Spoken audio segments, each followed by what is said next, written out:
Hello and welcome to All Talk No Dice, the worst excuse for a D&D show you can find online.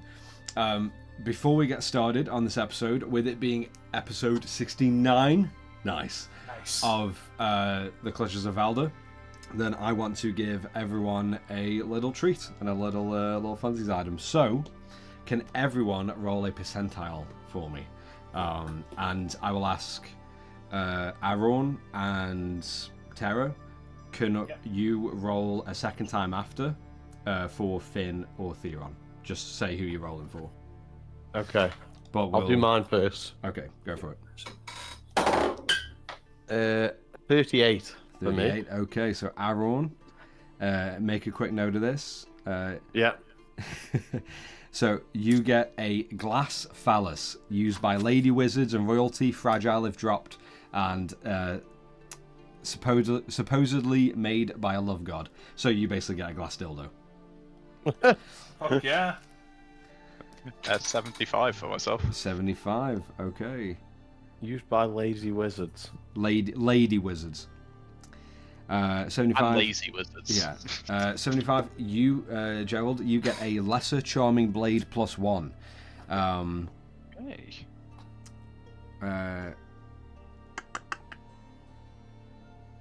Each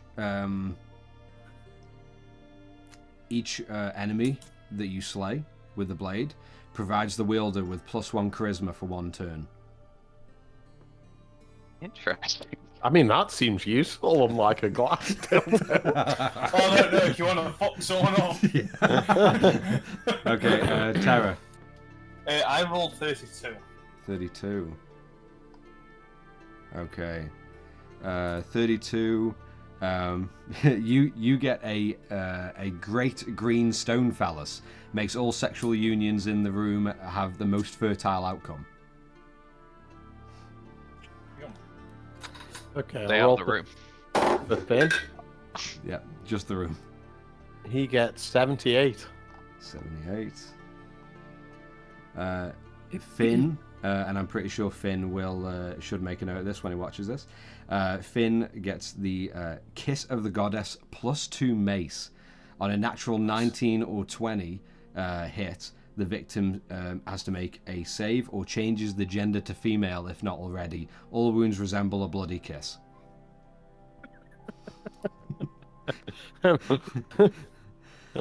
And for Theron?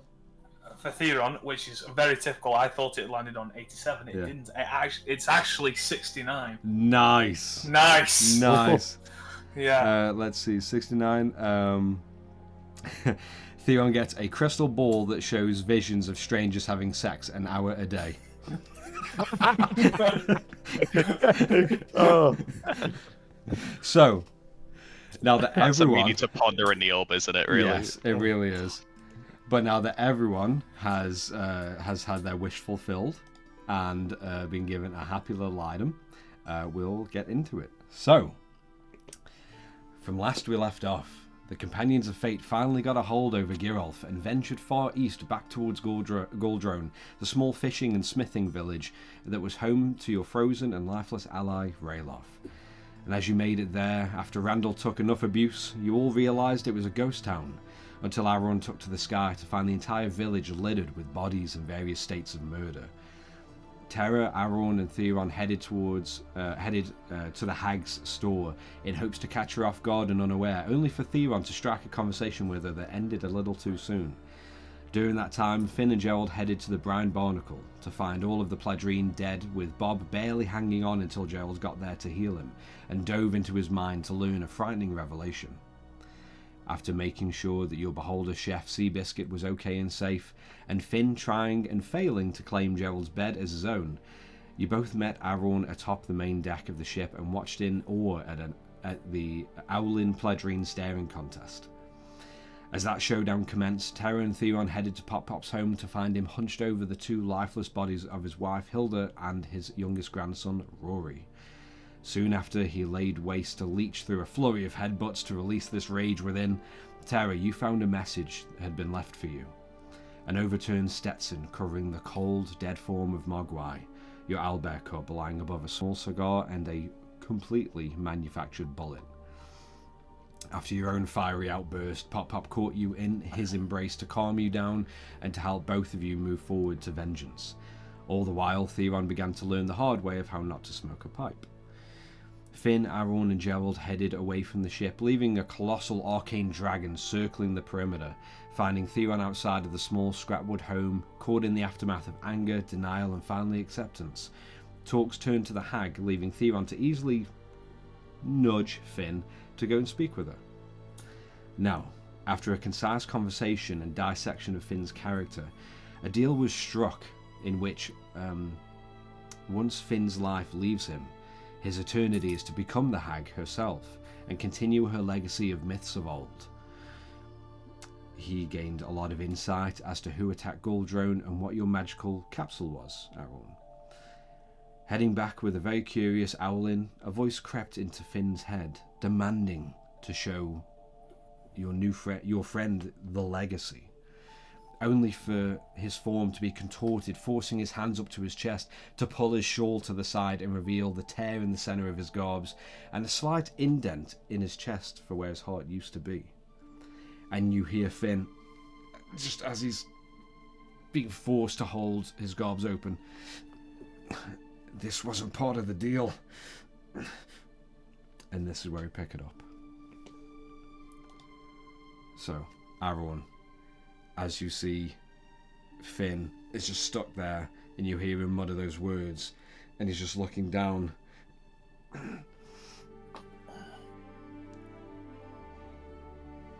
What do you want to do? I'm going to take a step back. I'm going to draw my bow, point it straight at Finn, Okay, and just as and say, "Part of the deal?" and like his arms just seem to give way. Whoa. Oh, okay. Calm down, dude. It's fine. It's okay. Look, we talked. There was no real deal. It was more, we just agreed on a couple things. That's all. Nothing. Absolutely nothing to worry about.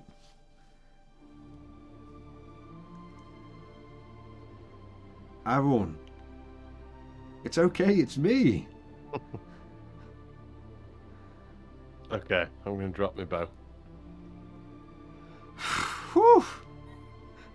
Well, that was close. What? I'll turn to Finn and say, "What information did you get from the hag?" Oh yeah. Okay, so you've got your weird, mossy scum thing, right? I gave you that back. Okay. Well, apparently there was this lion dude that came in, rocked up with guns, and just slaughtered everyone. Then something about a devourer in there too. Not too sure, but you know what? I've gained a lot of knowledge, and it feels pretty sweet. I think I'm the smartest one out of all of us now.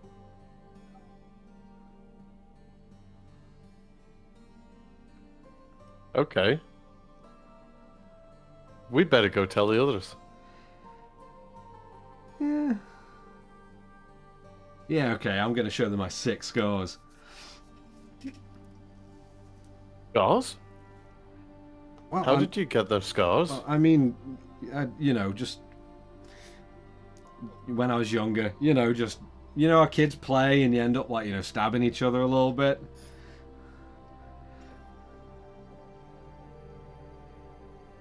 Gowl. And you see Finn, that unwavering grin that he has. Come on, let's not get bogged down of who did what to who. Come on, let's go back. And he turns, and as he turns, because your passive perception is not too bad, you do see as he turns from you and begins to walk at just before those first 2 steps, you see his smile drop instantly, and in the corner of his eye you see just the first bit of genuine worry in his eyes as he kind of just keeps his head down for a moment before he looks up and continues walking on with you.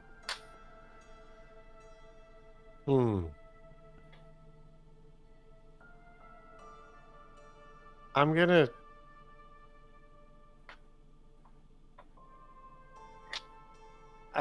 turn and walk up to the hag's house, and I'm gonna knock on the door. Okay. Okay. You turn and you hear Finn. I thought we were going back. You go ahead back. I'll catch up with you. Okay. I'm gonna go get a drink. And he begins to walk away. You find your way back to the hag, or to her small little home, and you just gently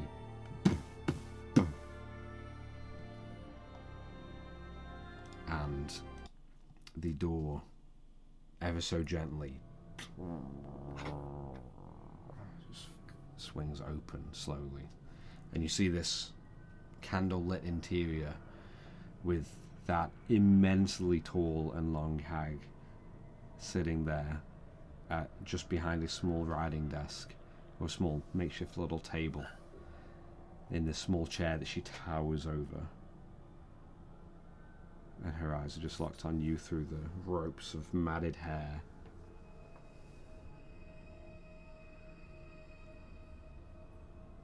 Come in. I'll walk up to her.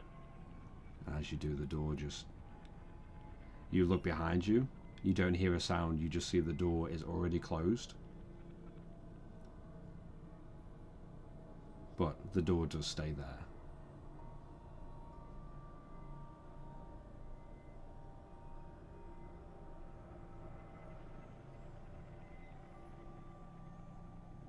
What did you desire?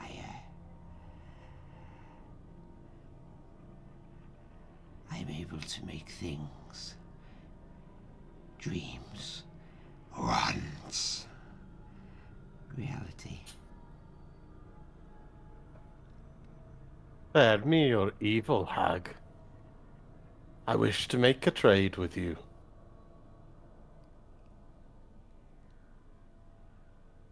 What do you wish to give?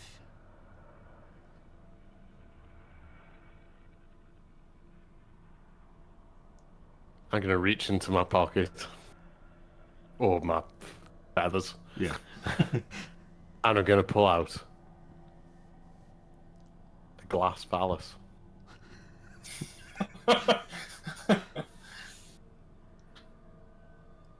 What is that thing? This item is only used by the highest wizardesses in the land. How does it work? You accept the trade, hag, and I will tell you how it works.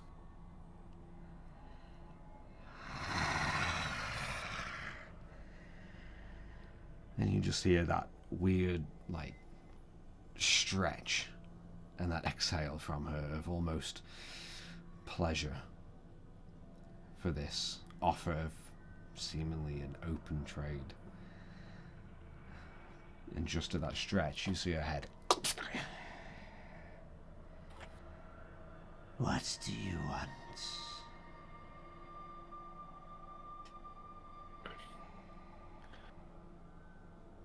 Whatever foul magic you've used upon my friend, take it back.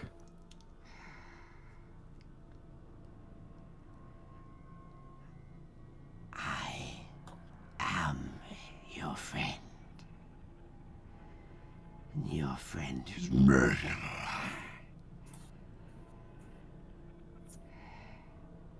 You wish for me to take back one deal.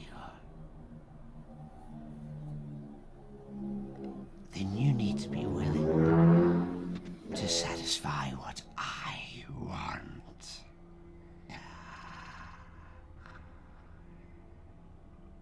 Believe me, hag.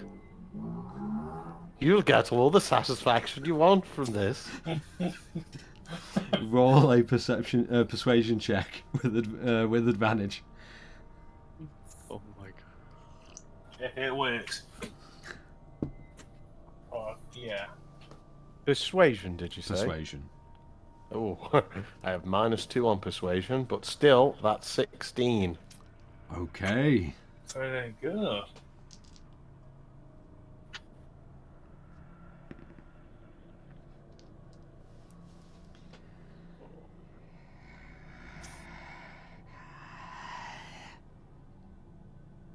Complete satisfaction.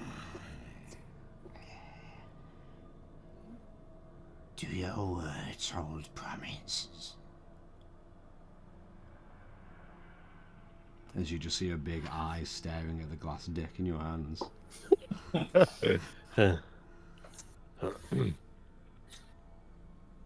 I am no hag. You'll not find any deceit with me.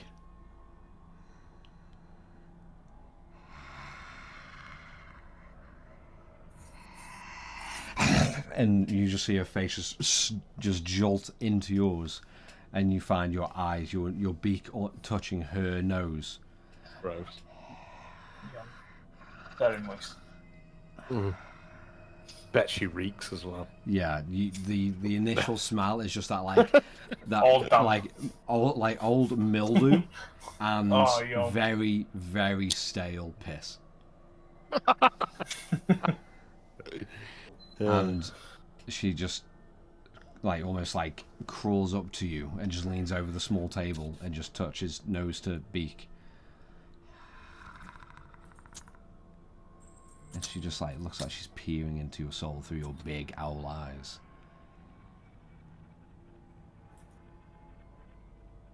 I sense your words.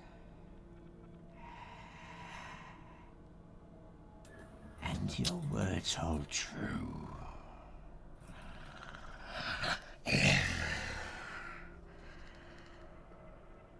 You are on.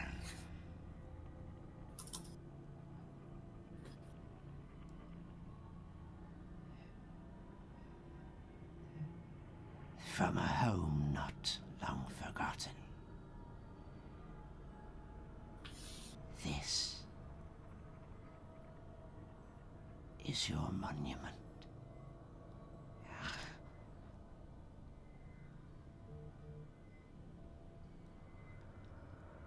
You have a deal.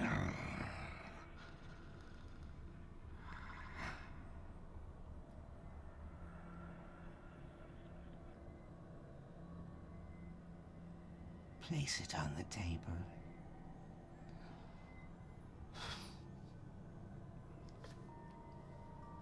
I'm going to put it down on the table. I'm going to keep my hand on it. And I'm going to say...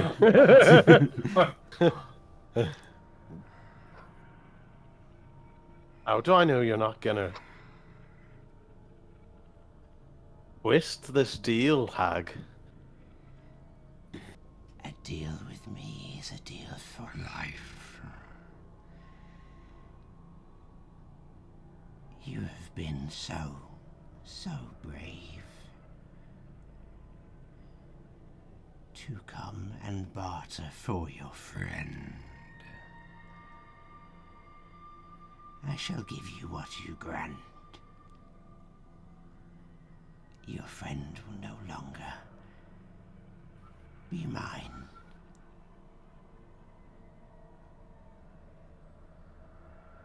And all you'll take from me is this.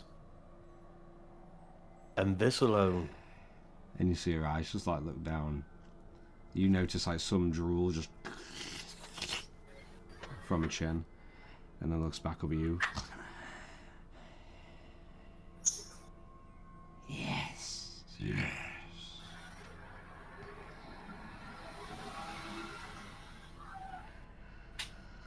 Then I'll take my hand off it and say, well, it was nice to be doing business with you, hag. And then I'll turn and walk immediately towards the door. You turn, and as you turn, you see the door is just not there. Why leave so soon? I haven't even given you what you wanted yet.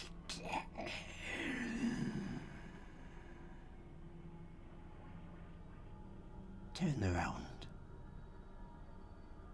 Body stays looking at the door, head turns all the way around.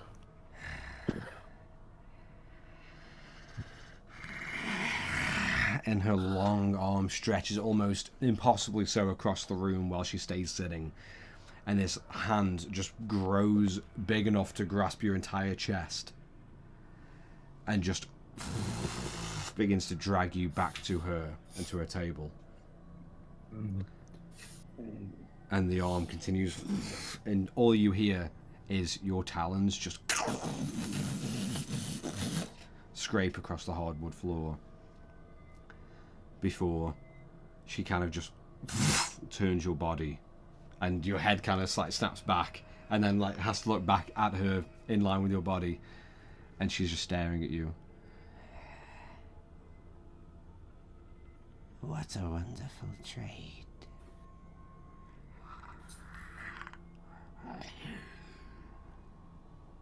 And you see the other arm like reach low underneath the desk.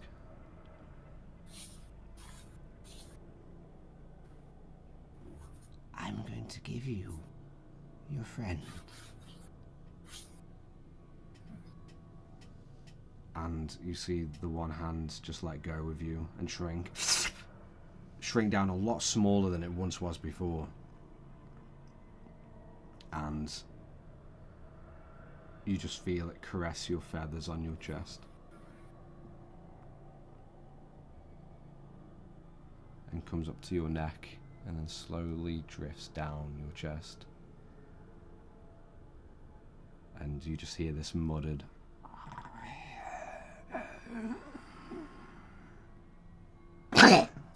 and she jolts the hand into your chest.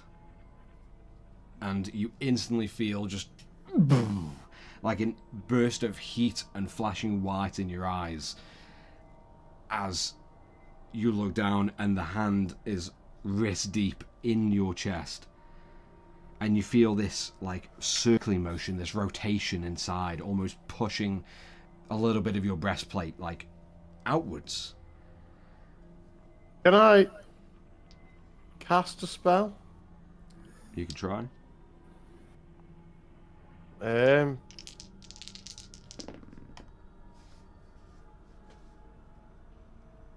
I'm gonna try and cast gaseous form.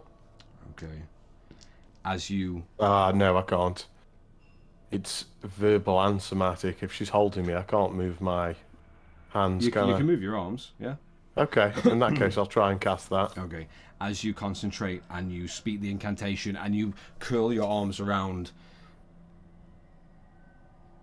you don't feel any different. And you are still just... You blink and your arms are outstretched and you are standing perfectly still for this hag to just do whatever she may. Okay, I'm going to shout in her face then. And she just... Tell me, hag, what business do you have with my chest? And you feel that hand just expand slowly, and you take... can you make a Constitution saving throw for me, please? Oh, not one. I You use can- inspiration. Yeah, that's You what I was can going to reroll do. that.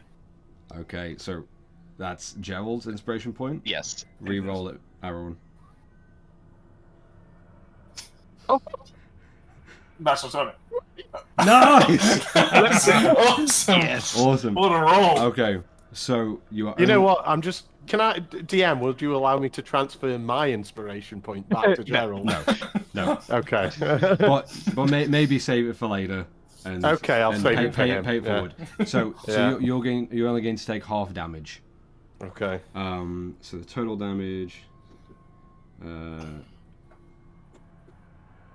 total damage was 28, so you take 14 points of piercing damage as you feel that space in your chest kind of just grows slightly more as you shout at this hag, and she is just enthralled in her surgery before she reaches down.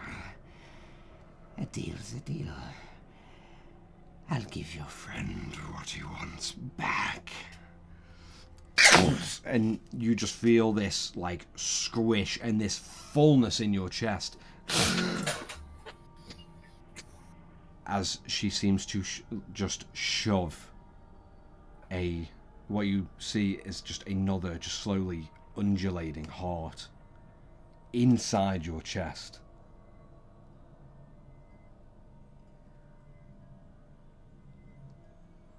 And you just feel this burning sensation just from your chest crawl all over your body, and you begin to just and you feel like you're blacking out partially, and just as you feel that last breath, your vision goes black.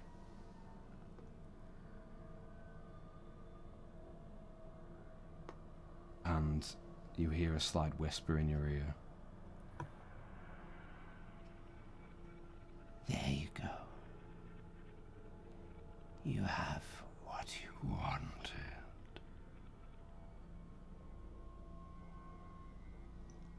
Before you open your eyes, and you are lying flat on your back outside the hag's home. And you just open your eyes, and almost from a nightmare, you and you look around, and there's no one around you.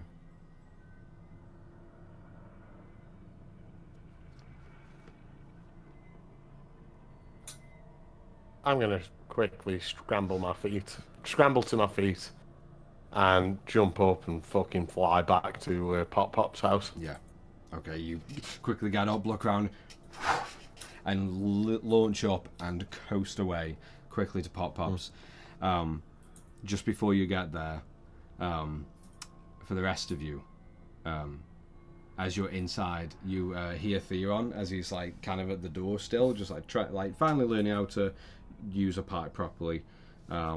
You hear him just go just mutter outwards away from the building. Where have you been? And you just hear Finn as he walks straight past Theon. Oh, here, there, got people to see, things to do, people to do, things to see. So, funny story. I know who attacked this place. Come on. So it was I bet we're going with Leonin. Yeah, sure. I mean, there was this lion dude, and he came in. There was something about, he was, being fueled or pushed in a way, by a devourer or something. And, built back up from, a smoldering death and, and came here to, just pew, pew, pew, pew, pew, all the way. And then they're dead. I'm going to go into my pocket, not take it out, but clench that one manufactured bullet. And that weird, mossy box thing that everyone has, apparently it can make you swim really deep. So, Awesome. Yeah. Where did you get this knowledge? Oh, the tall old bitch just a few doors away. Yeah, had a chat to her, completely fine. I just asked, and she just gave me what I needed to know. I'm surprised. I'm surprised that Theon had such a hard time. What did she have in exchange? Oh, nothing. I just asked, "Can I know this?" And she was like, "Yeah, sure." I'm Here you definitely going to incite this. go. Okay, go for it. I'll do the same. Okay, both of you roll inside. Okay, inside with that. 23. 19. Both of you bullshit.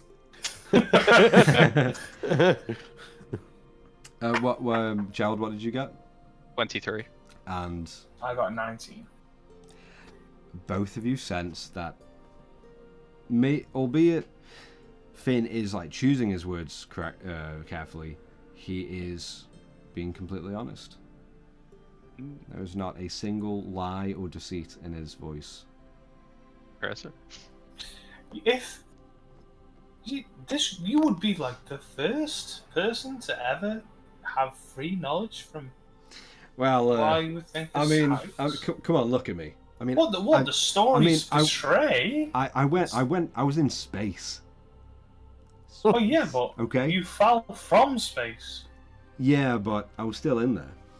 Yeah, but So Maybe I mean, she just liked how sweaty he was. well, I mean that as well. But I mean, she seemed just whiffy enough. You know, like you know when you get to that point of sweat where you just reek. I mean, whew, she fucking stunk. yeah.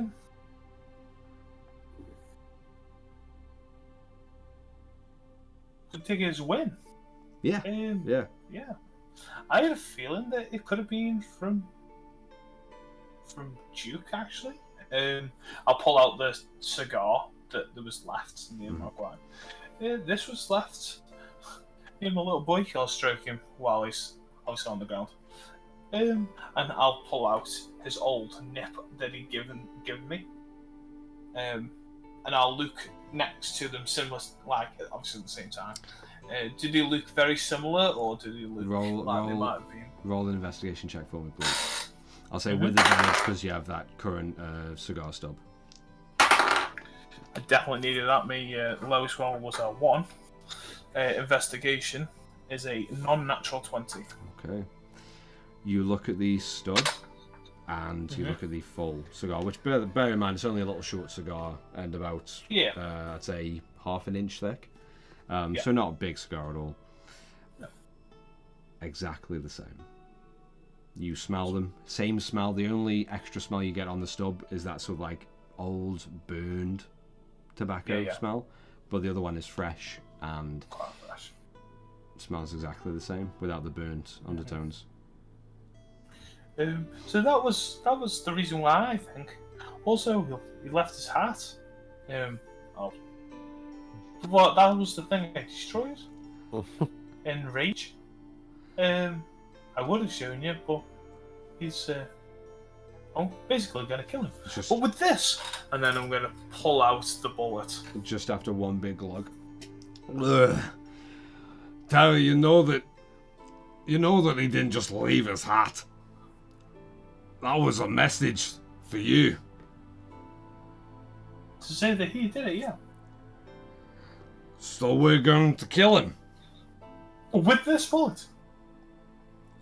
I wasn't going to use that thing, but I don't know, we'll kill him. Either way, we kill him before or after. This is going through his skull. Yeah. okay. Looking towards Finn. Do you know exactly Put it back where into pockets. he's gonna be? Oh no, I mean, I just asked like who did it, you know, and she was more than happy to just tell me everything. Well, she didn't obviously tell you everything. Well, you know, I didn't really, you know, ask the best questions. The right questions? The best, you know, it was still the The right right ones, but the best Oh. ones. But not enough. Listen, I've been. She's going to exchange you something for free. I guess for any knowledge is good knowledge.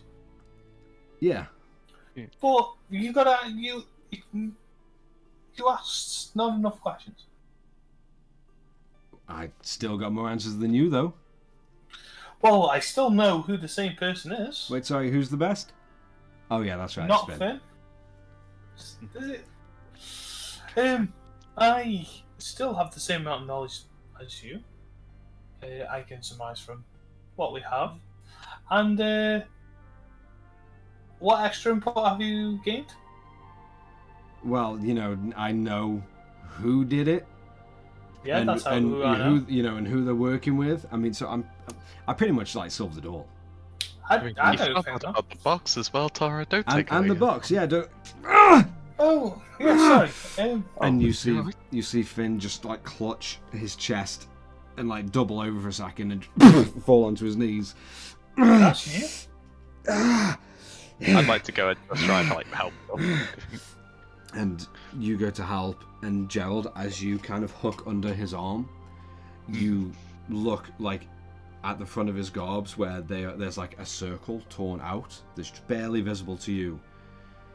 You see this like indent in his chest just and just like push out and flatten.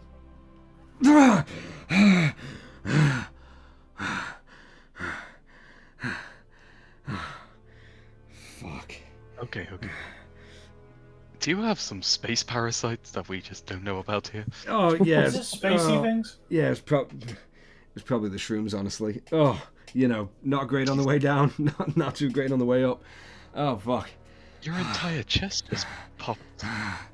No, it's fine. No, it's all okay. And as he stretches out, you all now see that sort of like that tear in the front of his waistcoat and shirt.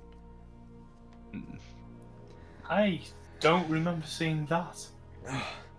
Oh yeah, I toured a while ago. Just I definitely. I just need I need to get a new button. That's all.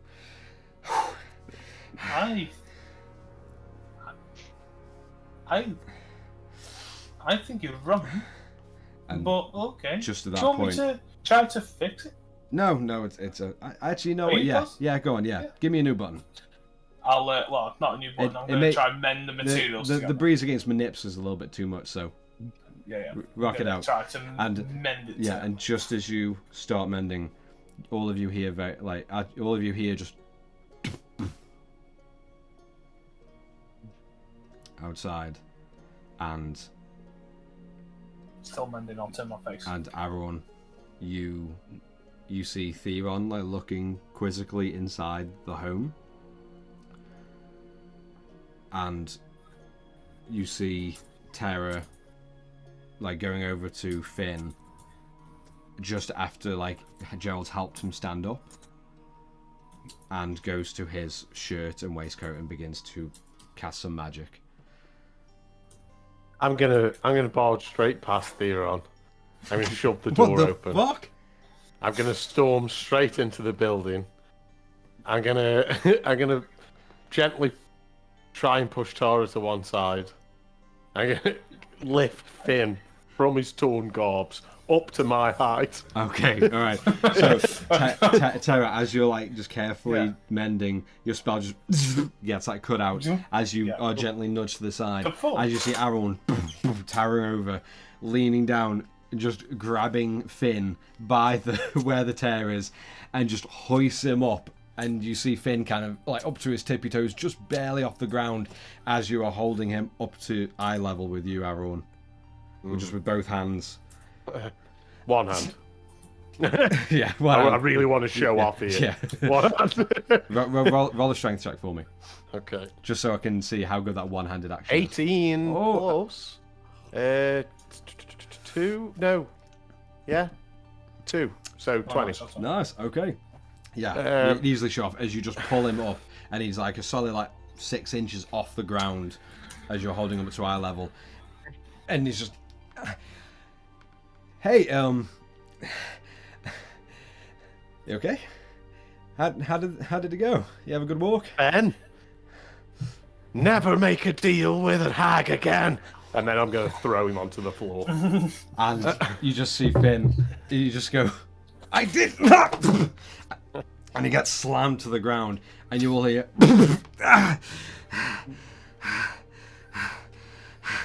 And you see Finn just holding over, and you see Pop-Pop's eyes wide, staring at you, Aaron. What deal did he make? And then we're back at Finn, like, you fucking liar. This fool traded his heart for information. I'm going to point at Finn and say, I told you I had sex scenes for something! Listen, it was just a talk, we just agreed. For your heart? Fuck, I don't need it. It's fine. You kind of do. And you see Finn look to you, Owen. Why are you so angry at me? Because I'm the one who had your heart pressed back into my chest. And then I'm going to boot him across the floor. Roll an unarmed strike with advantage for me. So he's going to come back on 1 HP, yeah? Yeah. Don't play some D&D. Shit. With advantage, you Yes, with advantage. said? Hey, Finn, you've got one roll. If you succeed, you're okay. If you fail, you're dead. It's 19. 19, that does hit. So what's the damage on unarmed strike for you? It's just 3. 3, okay.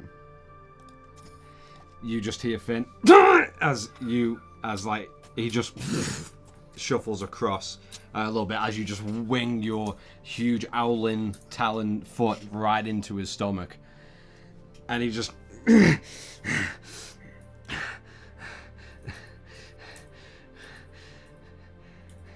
looks up at you questioningly, Aaron. You've got my heart?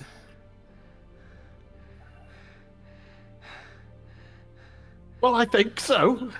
She pushed it into my chest. And then just while I'm doing that, I'm going to cast Cure Wounds on myself. Yeah. Okay. You cast Cure Wounds, roll that hit die, just as Finn kind of climbs up and just crawls over on his knees to you, Aaron, and around your leg. Please.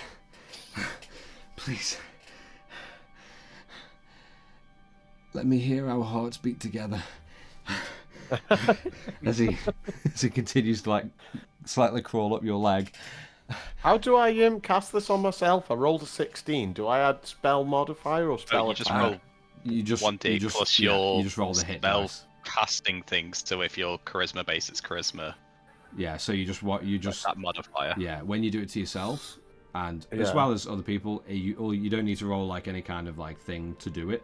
Okay. You just roll the dice that you need to roll Just for the healing, and then 1d8 happens. plus 3, it said. There you go. So that's... Oh, fuck. That's only 6. That's still So, Better good. than none. Yeah. Still better than 3 or 4. Okay. It's better than none. Yeah. And you Finn is just kind of latching onto your leg and kind of crawling up. Our hearts are together. Let me hear Oh, it. I'm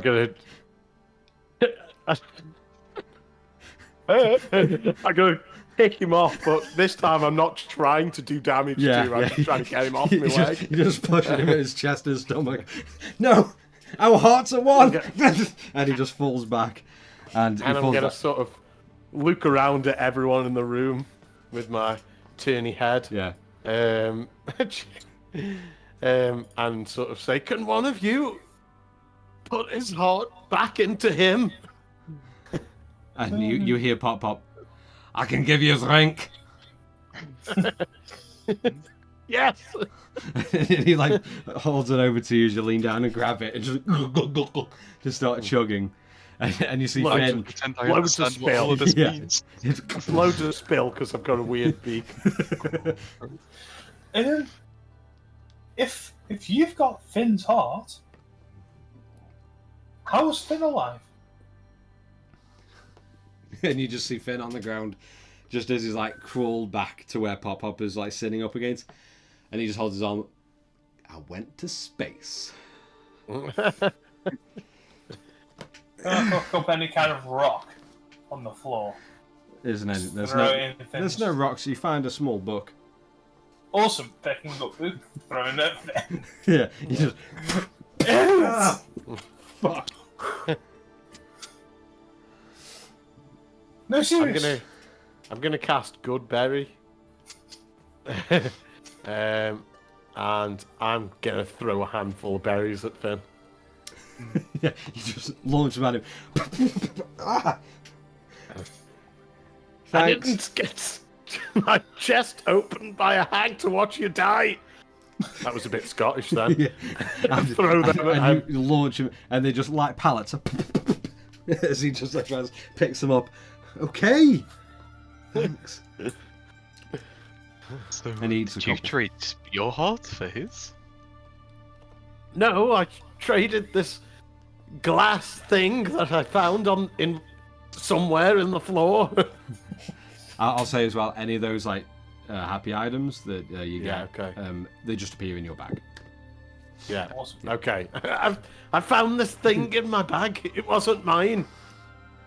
I made up a use for it and give it to the hag. I'm still unsure why Finn isn't dead with no heart. I'm just an owl. You know, I'm not that wise. I've got an idea. Why don't hear me out? And you see as Finn like eats that fifth good berry. Hear me out. I'll go back. I'll talk to her, and we'll You sort do it out. not I'll go figure out. back. Listen, we need to figure out. How I'm still awesome and amazing and so handsome. So why don't I, someone who's got nothing to trade? How about I just go over and ask her, hey, what's the deal? Because you'll want an exchange for Theron that. walking away seems to have been the smartest idea here. I'm going to get out of my bag 50 feet of hempen rope, Mm-hmm. and I'm going to walk over and tie Finn up if he'll let me. If I win the roll, I guess. Okay, yeah, he starts resisting. So roll a because it's contested. I'll say roll athletics, and he's going to go. We're going to play this off as if he's trying to get escape your grasp. So he's going to roll acrobatics. I've rolled a 22. Let's see acrobatics. Oh, Finn rolled a 21 acrobatics. Oh, you nice. just barely win as he goes, okay, well, no, come on, I mean, this is silly. This is what the fuck. And you just start turning him, and as you start cinching off knots, you just hear Finn. I've always said I've been game to be tied up, but I didn't think it'd be by you. Just saying. Didn't think we were that close. As you just and tying the hands. Okay, yeah. I think this is really. Are you just unnecessary. like his arms? Or you tying full body? I'm gonna make him. I want to make him like a cocoon with his head out. You notice that the rope is a little bit of a hog tie, except leaving the legs straight, but keeping them straight. Restraining him that much that the legs are straight. He's like a log, but with his hands behind his back and just cinched like that. And he's just on the floor, just help. And he just starts rolling on the side, like just a few rolls across the room. Help. Okay. I'm going to go and just sit on him. Yeah. Right. So. Why are you so What heavy? No more deals with the hag. I wasn't going to make another deal. I was just going to talk to her, tell her, hey, I went to space, I'm really important. And then, just say, what's the deal with this? You just went back on yourself. You already said you told her that. Yeah, well, I lied. So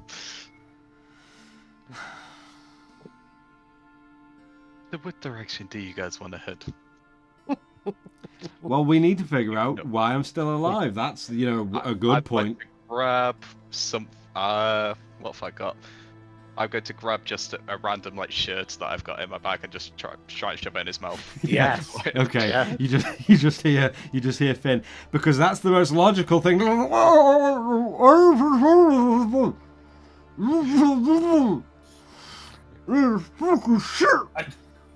what? We do have someone who can actually know he's back in the old place. It's okay. Do you think we could maybe have a look ourselves? Sorry, I missed the first part what you actually said. I was debating because we had a medic, but the medic's still in the old town. We'd have to go back. And he loves him. I'm saying that possibly we could try. Try and figure out why he's still alive. Yeah, by making a little incision hole, having a little look. You sure it can't be that hot? Does the wizard know any spells? Can he look to see if we have it? I do. If my heart is... And you see Theon poke his head in. Listen, I mean, I'm the master of time, not biology. Okay? Well, but could you not reverse time to the time where, say, Aaron had his own heart? Oh yeah, hold on. No, wait. My heart is still in there. I just have his heart as well. As well. Yes. Whoa. I'm gonna try to go on my tiptoes and try to hear 2 heartbeats. Okay. I'm gonna grab her head and push it into me feathers. Yeah. Okay. As Terry, you kind of like tentatively tippy toes and trying to look around. Yeah. You just get this big owling hand on the back of your head. And just it just slams you into the most softest cushioning feathers. Nice. Just this Like a plume good of half cuddles. a foot of Yeah. good half a foot of feather plumage you've got It's to go just through. between 6 and 8 inches of just soft, cuddly feathers. You just get enveloped in, and you just feel. Can I listen in for heartbeats? Roll a perception check for me.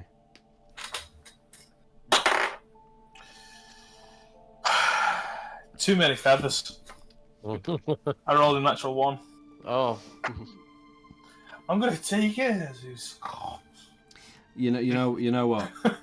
You know what I'll say, purely because Aaron has slammed you in the right place. I'll say with advantage. Yo, I was going to say that fucking before. another Yeah, one. I was going to say that before, but I thought, no, it's I'll an fucking easy take roll. it. What was it? Sorry. Perception. Perception with a +4 is 23. Oh, way better. Nice. Okay. Thank you. The loaded dice. Right? Yes, yeah. 19. 19? 19. So you hear as Aaron slams your changeling face into past the 7 inches of plumage against the hard breastplate. Yeah. And you hear.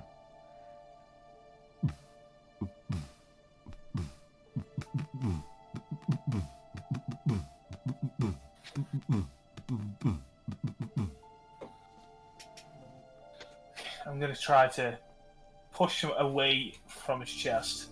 So You feel Tara's small hands kind of beginning to push at your chest. okay, I'll let go. Okay.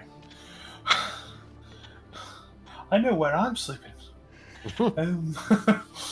But you do have 2 hearts. I can hear it very well. The problem is I'm no biology person. But you need a heart to live. You've got yours. But how has she been able to just try to do this? Surely they're working together. How are we going to make a... Listen to Finn's chest. See if you can hear if there's anything in his chest. Good idea. I'm going to go down to my knees and listen really close. You see Gerald slightly stands up for a second, just as you roll Finn onto his back, and then Gerald just sits back down on him with a heavy thud, and you just hear Finn. Nice. And you plant your ear against his chest. Yeah.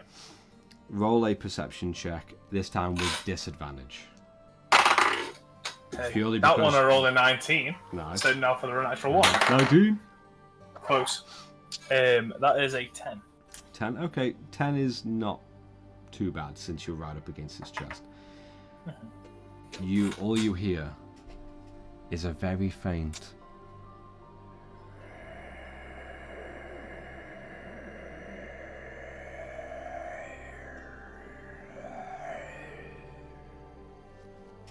Oh God. Generally sound like air being blown. Almost like the faintest drone of a gargled, screaming whisper. Yum.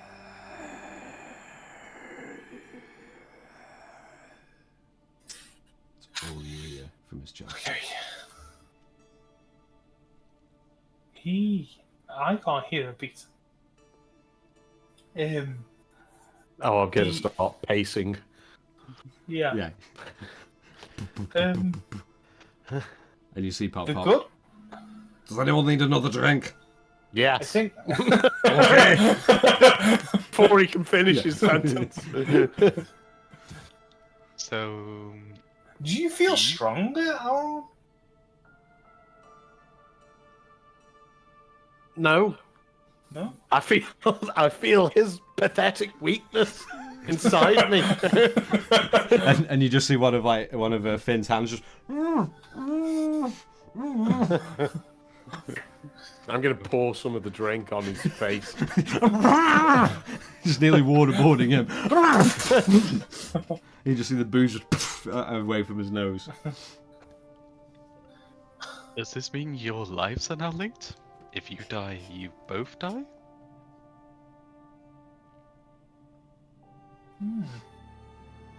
I'm gonna reach down and I'm gonna pull the shirt out of his Finn's mouth. Yeah. Finn, you die. And then I'm gonna say, Finn, what were the terms of your deal with the hag? Well, I mean, just, so that our hearts were finally one forever together, you and me.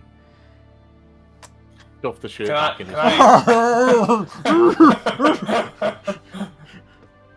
Could I incited his chunk of Yeah, go ahead. information that he gave to? Yeah.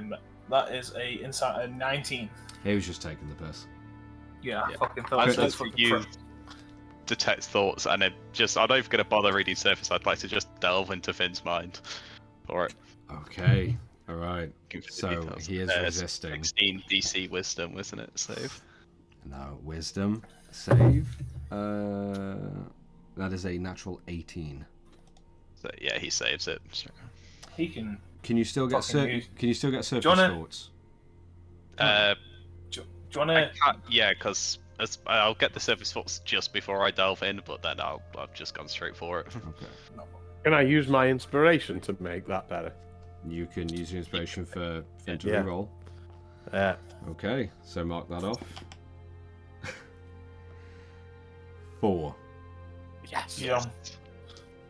The disappointment towards the camera. Uh-huh. Fucking full. So, first of all, Gerald, you instantly hear Finn. Oh, I think Gerald's squishing my dick right now. Oh, fuck, that's painful. Before you delve deeper into his mind, what are you delving for? I'm trying to figure out the terms that the hag gave him. Okay. You delve into his mind, and you find darkness and a flash of an image in front of you is the hag's face right in front of yours, and you just hear her say, "You're mine."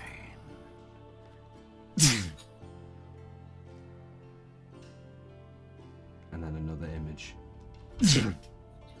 And you're looking down as her one finger is elongated and snaked out to create another hand on the end of it, clutching your still beating heart and pulling away.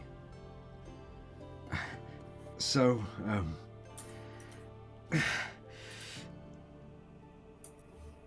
what happens next?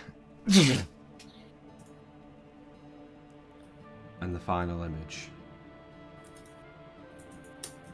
You feel there should be some push to see something, but all you see in the pitch black is two gently, completely white eyes open,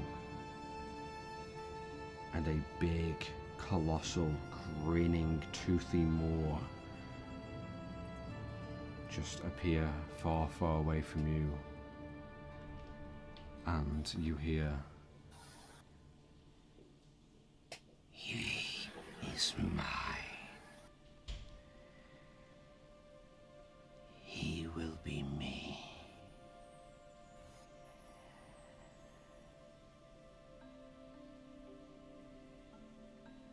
There is no safety. Safety. as you get pushed out It's not you pulling out. You feel a push against you as you are pulled out of Finn's mind. Jesus Christ, Finn. What have you done? I'm gonna remove the shirt as well first. You're hurting my dick. Hurting my dick. I'll actually get off him. Oh. Lean harder. Okay, no. So, you somehow missed the entirety of you to the hag. No, I just, It's not even a lie. I went into your thoughts. Stop trying to get out of this. Fine. Okay, so we spoke. I needed information, and she wanted me. I mean, she just said, when you die, then you become me forever. And I'm like, you know what? Fuck it. I'll be dead. It's, it's okay to me.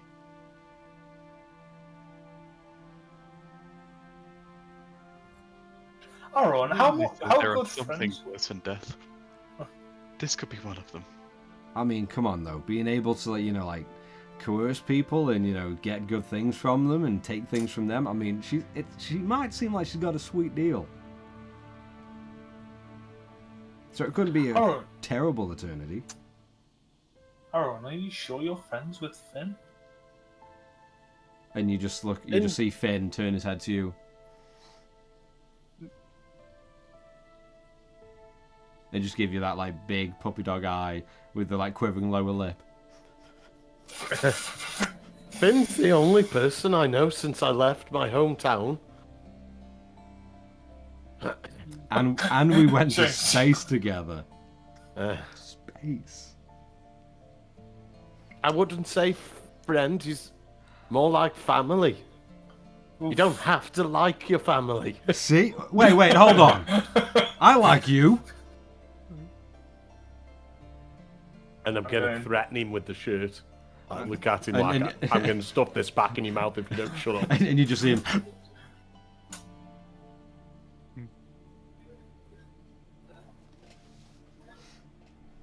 Well, anyway, when I went back into the hag, I told her to reverse what she did to Finn. So as far as I know, Were those the curse exact is words? undone. Were those the exact words? I can't remember what my exact words were, but I tried to be careful with what I asked for. I know that hags are, well, the stories that I've heard, they can twist your words. I only wonder if maybe... I told her to undo what foul magic she did to Finn, and I said as long as it doesn't affect me. You only take this item from me, and I give her the glass penis. And you just see it pop up. A glass penis. And then you hear Theron. A glass penis? I found it in my bag. Oh, I know why it was in your bag. And you just see pop up. What in the God's name were you doing with a glass deck? Did you castrate a glass man? Was it the time? Oh no, we didn't meet you then. And I have no answers. And you see Pop just quickly go back. Oh, well, that's fine then. Whatever tickles your butt.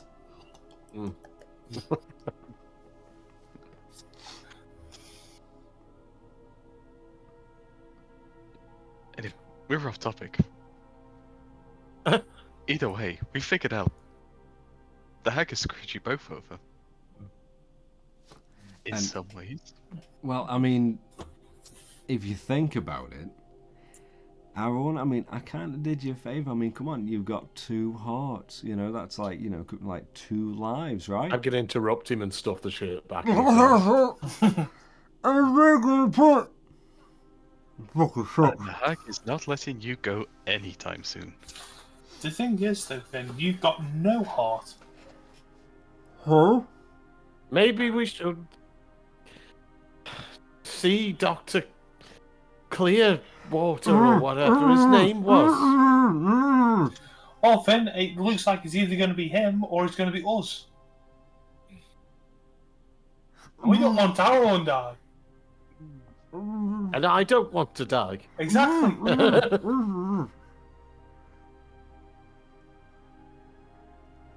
We just don't want to do a quick snip and we lose both of you.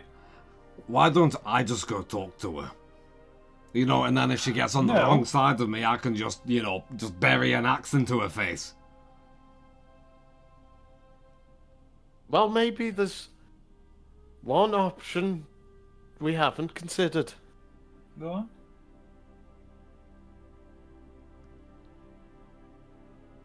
What if we try and kill the hag? True, but that would leave you with both hearts and no way at all. I am... Me, and as soon as Lurch over there wakes up, I am very much in agreement to go and kill the hag.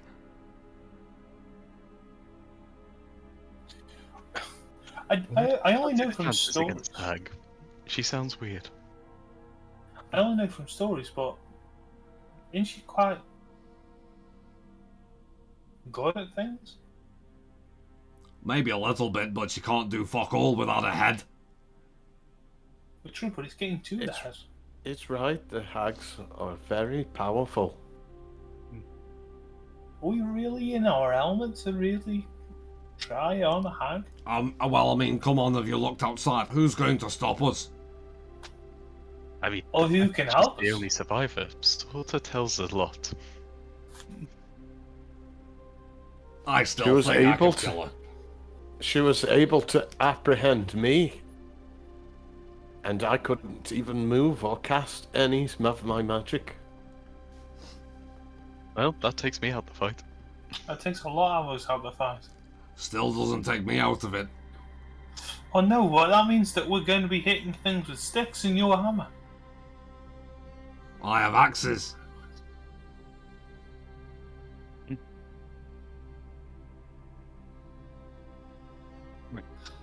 How about the hag goes on the backbench? We focus on finding Duke. I mean, well, we know where the hag is. Where's this Duke? Tell me that, and then I will come with you and I will slap his little lion-furred head off. Where is he? You do have a point. I'm gonna go off and try something. And I'm just going to leave, and I'd like to find just an empty, sort of burning building, relatively. And I'd like to try and cast Legend Lore using essentially the smoke or anything from sort of the buildings as the incense. From that, I will describe Duke, saying about luring him with the dark amber fur and amber eyes. And yeah, 10 minutes spent doing that. You head off. And you find one of these small buildings that you see all of the family. You see 2 mothers and 4 children laid to waste in the back garden. As you kind of carefully step over them and enter to find some peace and quiet upstairs. It's almost like in a very, very small, like, attic area. And you sit down and you place the incense and you gather your thoughts.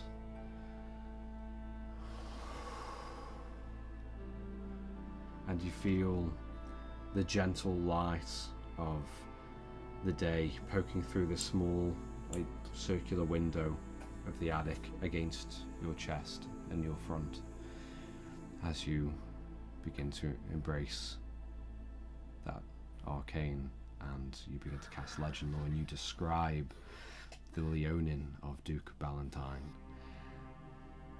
What questions would you like answers to? I'd like to find out where he is.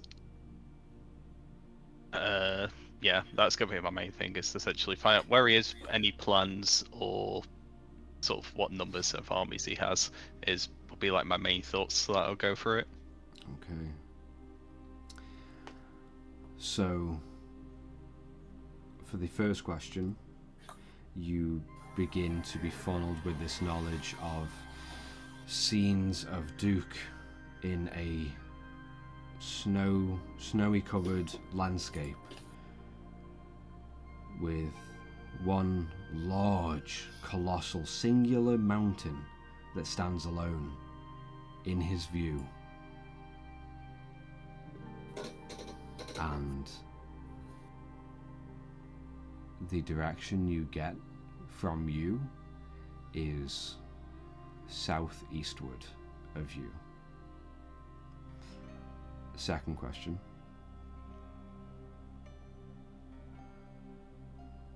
What was the second question you asked? Sorry, I was just typing up what you were saying there. So I said, where, let's say, number of like people, his sort of followers and gatherers, let's go. Okay, all right. You continue to think, and you begin to get this sense of a number as it grows in your mind. It gets bigger and bigger, double digits, triple digits, and then shrinks back down, and you get a solid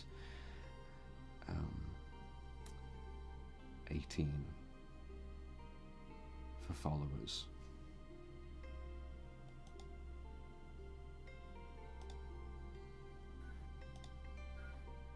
Okay. And the third question. I think we'll go with any information on like a trap that he will have set for us. Okay. You, rather than any kind of information, you just get this image as your mind just gently drifts away, and this amorphous, incorporeal mind and eyes of yours begin to just snake around Gordrone, over buildings around, and very quickly just like snakes up into one of the buildings that's just set a little bit higher, and your vision just comes out again, and you are looking through this cylinder, this spyglass, and you see two small markings to make a cross in the dead center of the spyglass, and all you are looking at is a small unused home, and through this small circular window at a small black Kenku sitting there with his eyes closed while the incense just burns around him.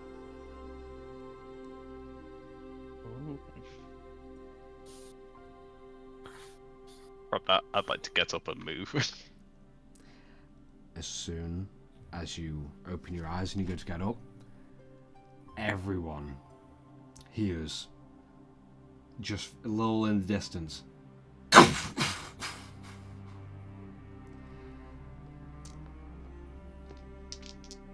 gonna talk. that's a non-natural 20 to hit. Yep, definitely. That's gonna be using my inspiration. Reroll fucking that one. Okay, that's a lot better. 15? Still hits. So, worth the attempt. Yes, Thank you, definitely. anyway. No problem.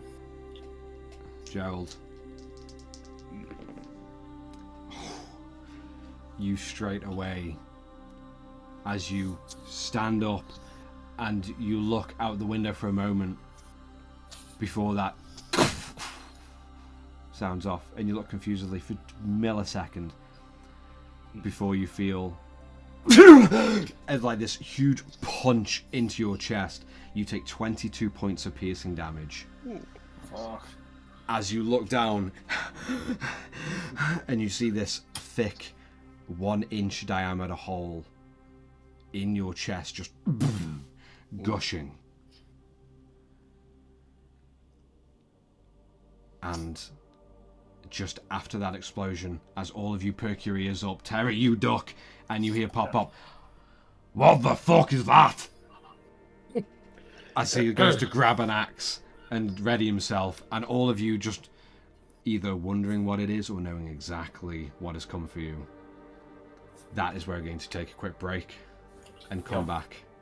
Oh, to pick God. It up right there.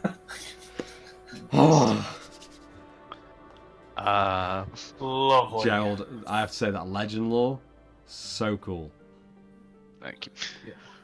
I like I the didn't know thought whether that it was going to be of any use, like at points, but no, that is coming handy. Yeah, fucking awesome.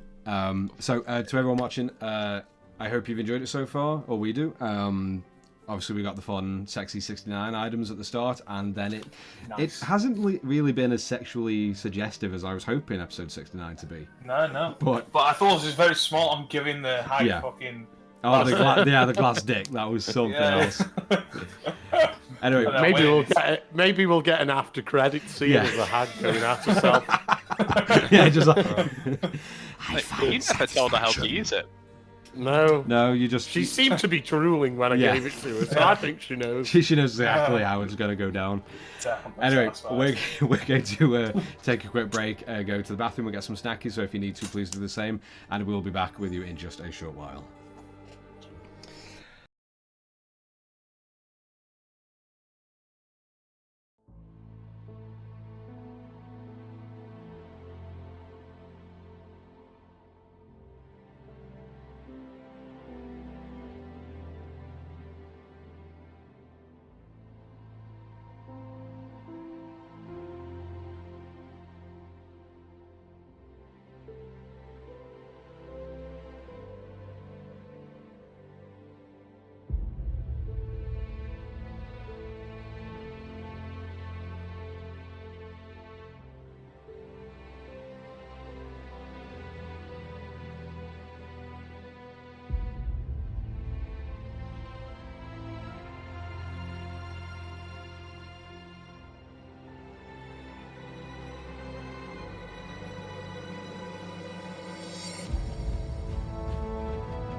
Hello and welcome back. As we come back in, the Companions of Fate drawn together to Pop-Pop's home over the deaths of Hilda and Rory and Mogwai, as well as the entire rest of Galdrone has been slaughtered by a very familiar Leonin assassin. However, after talks with the hag and Finn trying to play off that there's nothing wrong, Aaron took it upon himself to go and speak with her himself.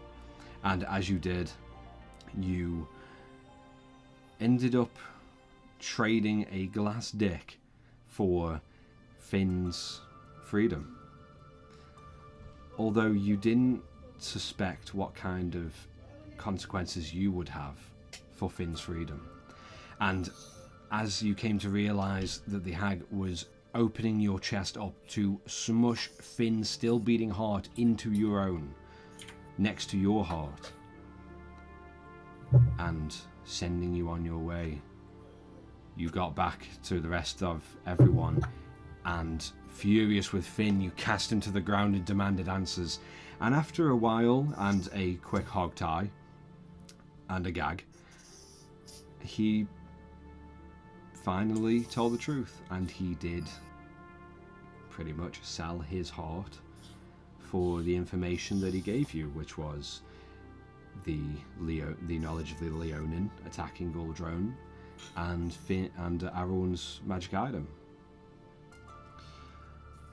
But as all of you continue to ponder of what to do next, whether to go and kill the hag herself or to flee and head somewhere else, Gerald decided to go and contact the arcane above and, using legend lore, figure out information on Duke. And you learned that he was currently headed to a colossal singular mountain across a snowy landscape, as well as the fact he has currently 18 followers, as you labelled them. And the last bit of information you asked for, you wondered, and you were given the knowledge of any kind of trap or ambush or anything that might have been set up. And as you did, you looked through the attacker's eyes at yourself through a spyglass with a slight little dot in the centre. And as you opened your eyes and began to stand up, everyone heard an echoing contained explosion echo all over Galdrone. As Gerald, you feel that just thump and that slam in your chest, and you look down and that inch-wide hole is just gushing out of blood. And as everyone hears that, this is where we pick it up. Gerald, you... That shot has dropped me down to 69 HP, just so you know. Yeah! Nice! So... what would everyone like to do? Gerald, you are standing there now, looking down. Yeah, I'd like to go out of the immediate sight line of that hole, and I'm going to cast Cure Wounds second level upon myself. So that's just as you drop down out of the sideline and you begin to cast on yourself, you will hear another shot echo. And Gerald, you just see against the wooden beam just behind you, maybe like 3 inches above your shoulder, you just see some of the wood splinter and shatter. Do I? Shit. Never mind. No. Yes, it's fine. It's not concentration. Thank fuck. So Legend Door was not concentration. Do I still have concentration with Draconic Trees, Dragon Spirit? That I was having guard in the ship. Roll a concentration check for me. You need to get an 11 or higher. Oh shit, yeah. 10 or higher, isn't it? 9 plus 1, 10. You got exactly 10. Well, it was... how much damage did you take? 22. Shit, yeah, so I didn't take that. So yeah, lost So- concentration. So Fuck. your dragon is Shit. disappeared. Well, that's that part gone. Right. I am definitely going to... Yeah, I've got to start running down the stairs and getting out. From the second shot, can we have a general idea of where the shot came from? From Or did it from sound this home, it's everywhere? to your left, far to your left, a few houses away. Yep. You see Theron I'll is look that way. like tucked in. You look, and you just see one of the homes. Roll a perception check for me with disadvantage. Yeah. Yeah. Perception. 11 is my lowest.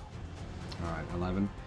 You gently see a figure just standing outside of that home with a long metal object aiming towards the more center of Guldrone. You can't really tell any features. Okay. I'm gonna keep my eyes generally on that person, but for now, I'm gonna make sure everyone's like, "Is everyone okay?" Kind of, but keeping my eyes that way. And you see Theron duck down. Oh, he's fucking back again, isn't he? Seems like. And you see Pop just slam the handle of his axe down. Well, it's time that we kill the little fucker then. I'm going to run over and untie Phil. Yeah, you see Finn. And as you start untying him, do you pull the gag out or leave it for a second? I'll leave it Untie until I've first. untied him. Okay, yeah. You begin. In fact, I'm not going to pull the gag out. I'm just going to untie him. Yeah, you begin untying him. It's a little bit of a process, going to take you a minute or so as you begin to untie all the knots that you cinched and really restrained him. And at that point, I will point at him, but I think that's where it's come from. at that point, you just hear Theron, like as he's just like looking out the door for a moment. Guys, Yeah. and you hear just a louder, shorter range blast. So to Theron, Did it come from the guy that I was pointing at? no, this came No. from near enough outside your home, your hovel. For Theron, that is a 13 to hit. That hit. In fact, he's going to use his reaction as shield. You see, Wow. You see Theron, just as you hear that shorter control blast, you see Theron, and he just holds up his arms, and the bubble just emits, and you see a handful of pallets just against the bubble. Are we gonna do something? If Sounded Theron's close, where did immediately there, can he see his attacker? He looks out, and he does see one smaller dwarf with this small blunderbuss, this DIY makeshift blunderbuss, looking in. And you see him like crack it open and begin to grab something to pour pellets back in. Yeah. Ah, fuck it. I didn't start this one. Cast magic missile. Okay, he's going to cast magic missile. So roll for those hits, and I want everyone to roll initiative. Yo. That's the 2 level 1 spell slots. One. So we have the map up as well. Lovely. So Not bad. I will say the home with the red circle is Pop's home. Okay. Okay. Where did And Gerald? the first shot and the second shot yeah. sound like? Gerald, I will put you there. Thank you. Where did I say? Where did the one person that I've seen with the long barrel and the person? Where I'm Okay, pegging. that's good. That's awesome. Yeah, I see. Is this me and Finn in the middle here? No, you just need to drag yourself on and put yourself next to that home. I'm going to get Finn. Well, I'll get Theron out. Let me just quickly. Let's see.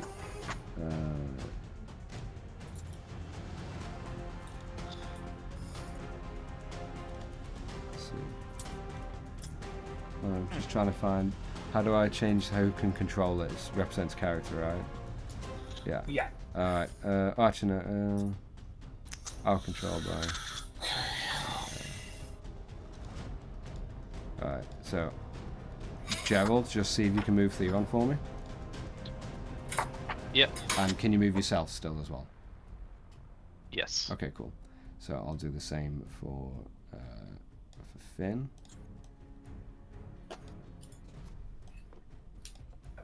And I will make that for Aaron. Okay, Aaron, see if you can move Finn and then yourself. Yeah. Cool. Yeah. Okay, so give me the damage. 10. 10. Nice. Okay. Let me go. Actually, I've rolled an initiative for Theron. That's always good stuff. He has a +5? Yeah, he's insane. Okay, so initiative rolls. 25 to 20, 21. and that's for Gerald. For myself, yes, sorry. Okay. 20 to 15.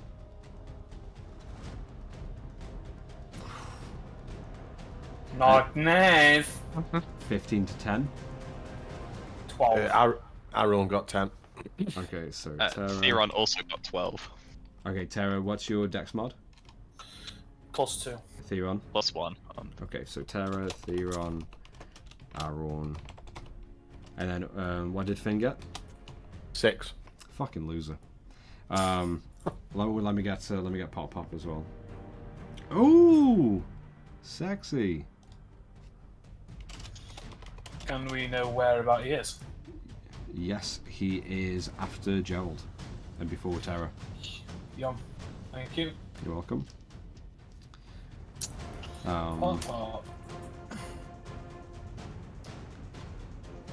And you know the shittiest thing as well.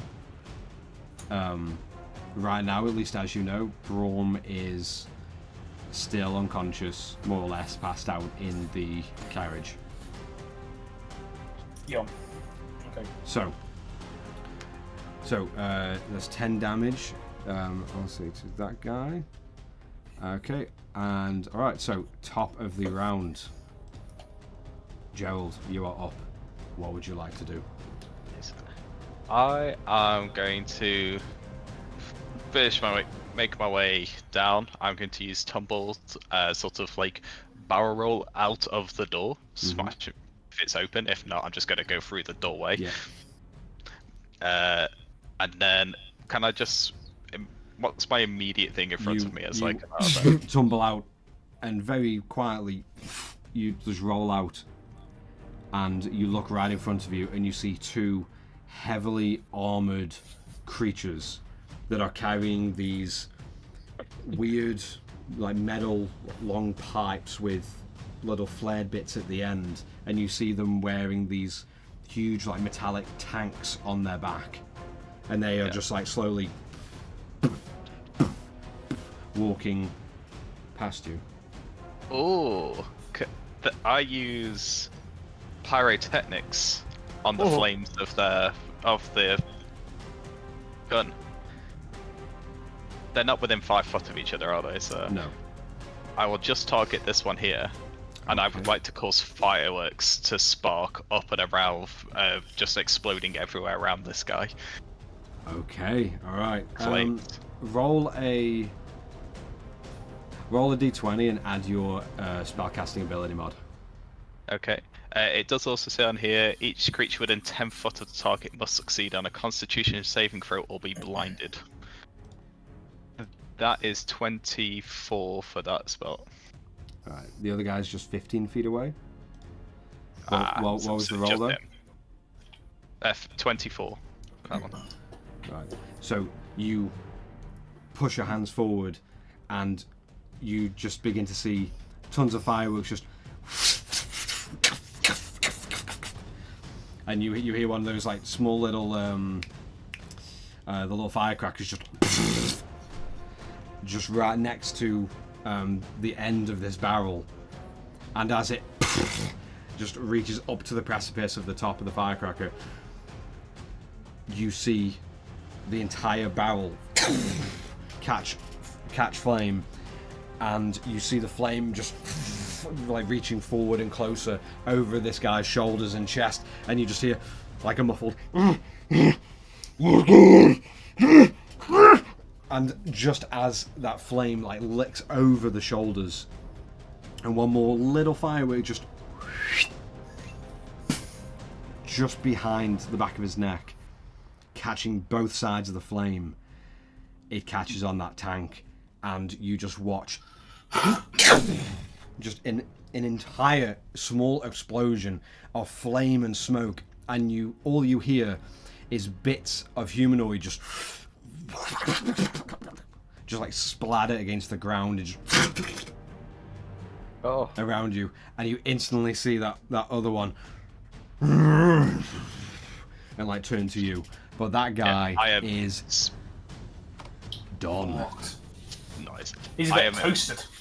Would you say I've used about 10 foot of movement to come out the house by this point? Yes, I'll say 10 feet, yeah. 10 feet's fair. Right. So I can That's go 5, 35, 15. Yeah, I then move all the way up and around this building to the back corner there. Okay. Ready to go away. Alright, so you go up and begin to tuck away. And that is my turn. Okay, awesome. So it is the enemy's turns now. So enemy. Gerald. Can I ask if I get cover with the building as well? I'll say you get half cover. +2 to AC. Let's go. So Gerald won that rifle that shot at you first. Has kept on you and is going to try and hit you now with no advantage. No, that's 7 to hit, which does not. No. You just, all you hear is and as you duck against, like around the corner, you just hear like in some of the brickwork and the wood. But that's it from him.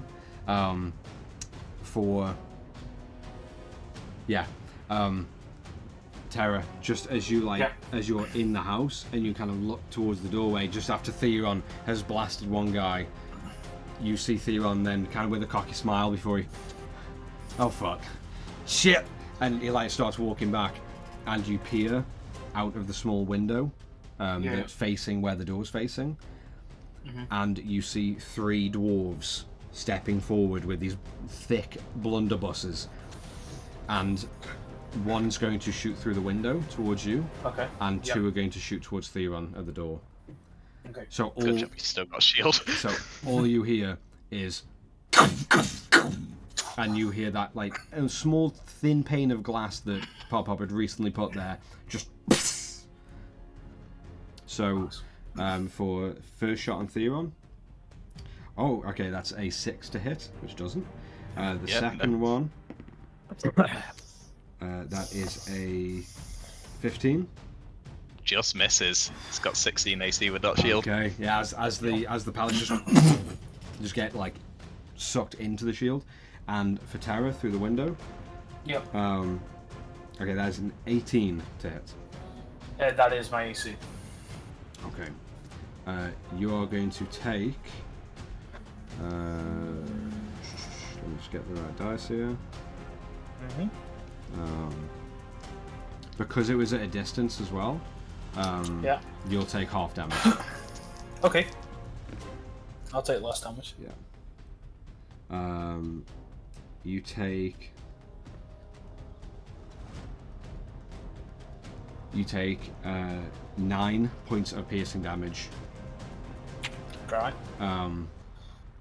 As the window just shatters and you feel a couple pallets just nick your shoulder. That's those 3 done. I mean, Theron's still visible. So another rifle sound you're going to hear from a far distance in front of of the home, away from the door. You hear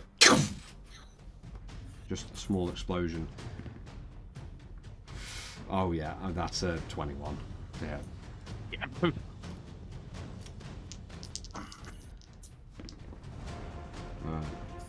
Theron takes not a bad roll. Theron takes 16 points of piercing damage. Okay. Which He's one's still Theron on fairly the map? healthy. Theron is the black cloaked one. Okay. Yeah. I haven't placed him like at the doorway where it's like the doorway's kind of like here on the side. Okay. But yeah. Let's see. Hold on. This guy is going to. Let me see how far distance. Okay, he's going to dash. He's I going put to myself dash. back in where the house is then. Yeah. Thought we were there. This guy's going to dash and get just to the corner of the house. Okay.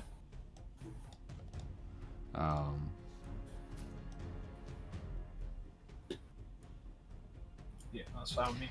Aaron, That's super. you hear one final from this onslaught of everything happening, and all of you heard that one explosion towards the center of Guldrone.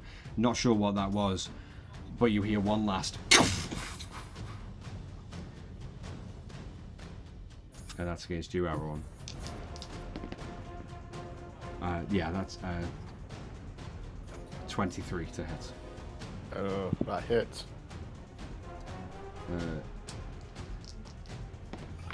I know it would be complete retconning, Mhm. but with us being in the house, would we not be considered having cover? I'm happy to carry on. The blunderbuss shot, because it's so inaccurate and at a distance was already half damage, the rifles themselves are accurate enough. No problem. Because you were by either a doorway or window. No worries. That's fine. But Aaron, you take 26 points of piercing damage. Oof. As all of you hear that last explosion, and you will look around for a moment before you see Aaron as something feels like it's just stabbed you in the gut, and you look down, it's just an inch wide hole just pouring out. That's the enemy's turns. Okay, hold on. So it is Pop Pop's turn, and I'm trying to find. It could be the red circle if you're. I mean, it could do. Well, actually, you're green. You can't. Yeah.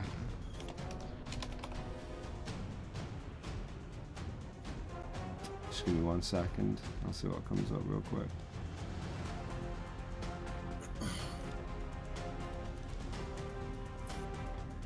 Oh yeah, okay, there you go. Okay.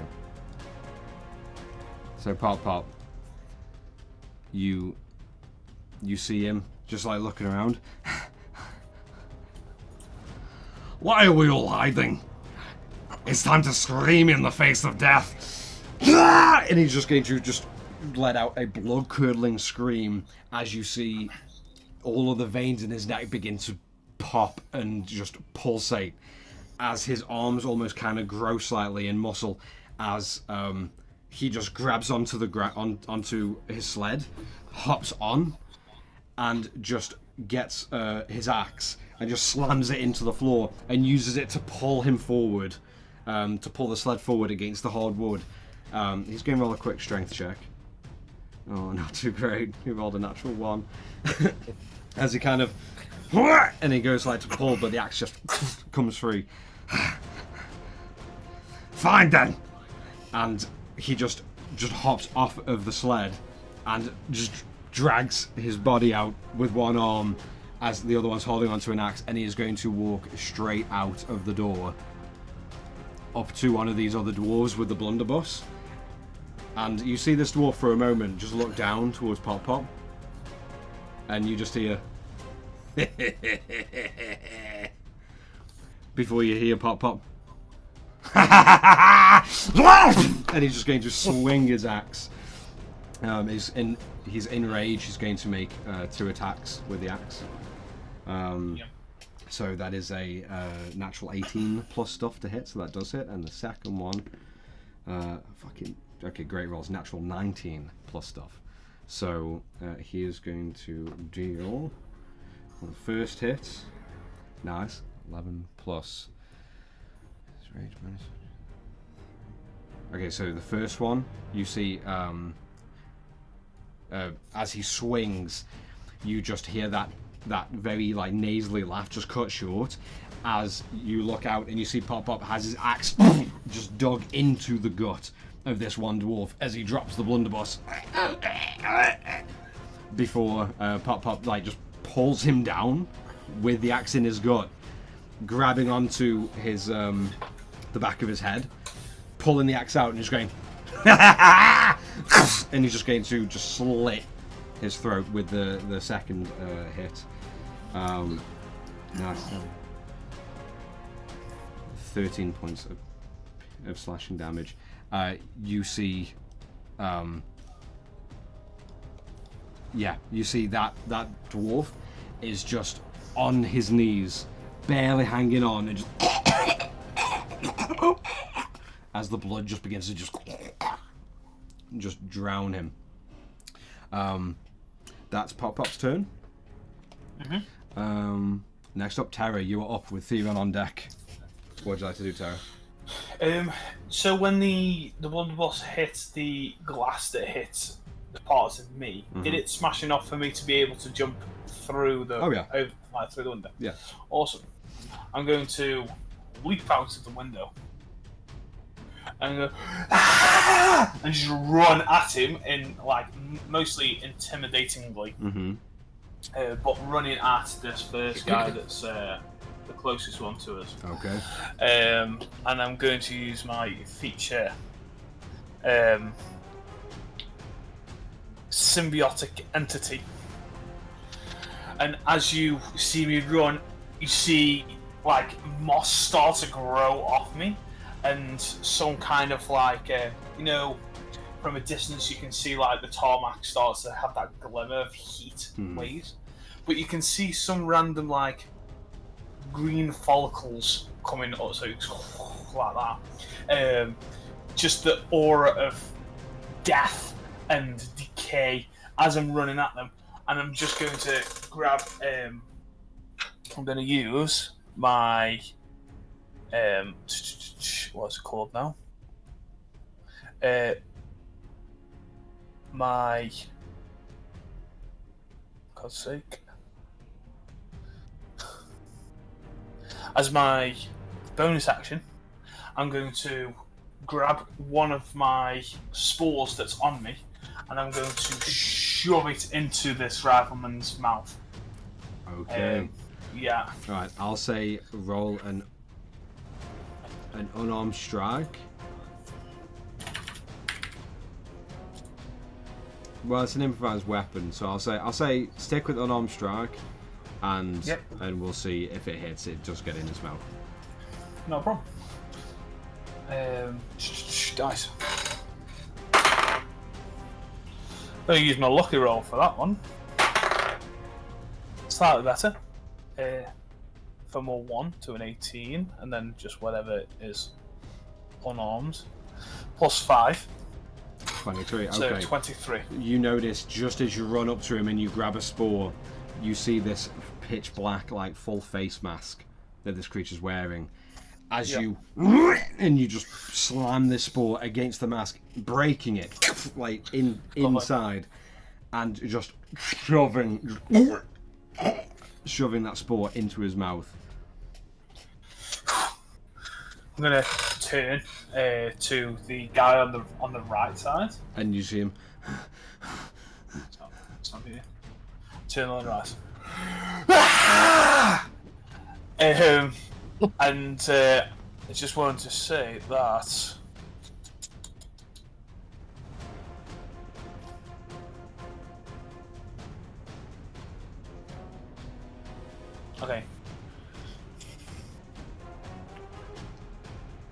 Okay, so the spore swirls in a 10-foot cube for a minute. Spore disappear earlier if you use the feature. Again, if you dismiss them as bonus action, symbiote will war. Whenever a creature moves into the cube or starts its turn there, that creature takes your halo of spores damage unless the creature succeeds on a Constitution saving throw. Okay. A creature can take this damage no more than once per turn. Alright, So if I make my little square... Yeah. And I will say for the first guy as well, he'll have disadvantage on this first con save. Lovely. Because of the spores in his mouth. Yeah, lovely. That's a 13 to save. It is not getting saved. Let me roll my... What's it? And just before you roll that, I'll roll for the second guy as well. No worries. This would be 2d8 because my feature's out. Yeah, the other guy's shit. 6 damage for the first guy that's with it in his mouth. 9 damage for the second. Nice. Okay, you see the guy with the huge, like, almost DIY, like, flamethrower kind of, and you just hear that muffled gargle as the spore you see begins to, like, pull, like, go down his throat, and you see, like, parts of his throat being pushed out slightly as you know that the decay is spreading. And Yep. the other guy, you just see like one whiff of this spore just separate off of the first one, and just like wrap around his neck and just begin to choke him out slightly, doing that, squeezing enough to deal damage. Lovely. Do you want to move anywhere else, or have you got anything else you want to do on your turn? I will just, now that I've screamed on the right guy, I think I'm actually advantageous to stay where I am. Okay, alright. So I will stay where I am. Okay, sounds good. Alright, Theron, you are up, and everyone is on deck, then it's Finn. Right. Can I just sorry to interrupt, but is there an upper floor to this building that we're in, or is there any skyward windows? To you, for this building, there's no second floor. Yeah. And no windows really on the top or towards the top, like looking down. Yeah. No, it's probably one of the smaller buildings in the place. Yeah. Okay. Cool. Sorry. Carry on. All right. Theron is going to be like, "Hey, you guys ain't pretty smart," and he's going to cast Synaptic Static just behind, and that's what that blue circle is. That is the explosion radius. That is then going to pass back and just shockwave hit all 3 of them. Okay, so was it a con save, wisdom? They must make a... How did I lose it? Intelligence saving throw. Oh, fucking hell. Okay. So the first, from left to right, first guy. Because they got a -1. That's 12. Nope. Fail. Second guy, 5. Fail. And last one, 6. Fail. So all of them are going to take full damage. Okay. Right, first 6 dice. 6, 12, 18, 20, 24, 29. The next 2, 30, 35 points of psychic damage. After a failed save as well, the target has muddled thoughts for 1 minute, and they must subtract a d6 from all attack rolls and ability checks, as well as Constitution saving throws, to maintain concentration. Awesome. Is that 35 points of damage to all of them? Everyone. Unless they'll just die. You watch as you see both of the dwarves with the blunderbuss just like look behind for a moment before all you hear is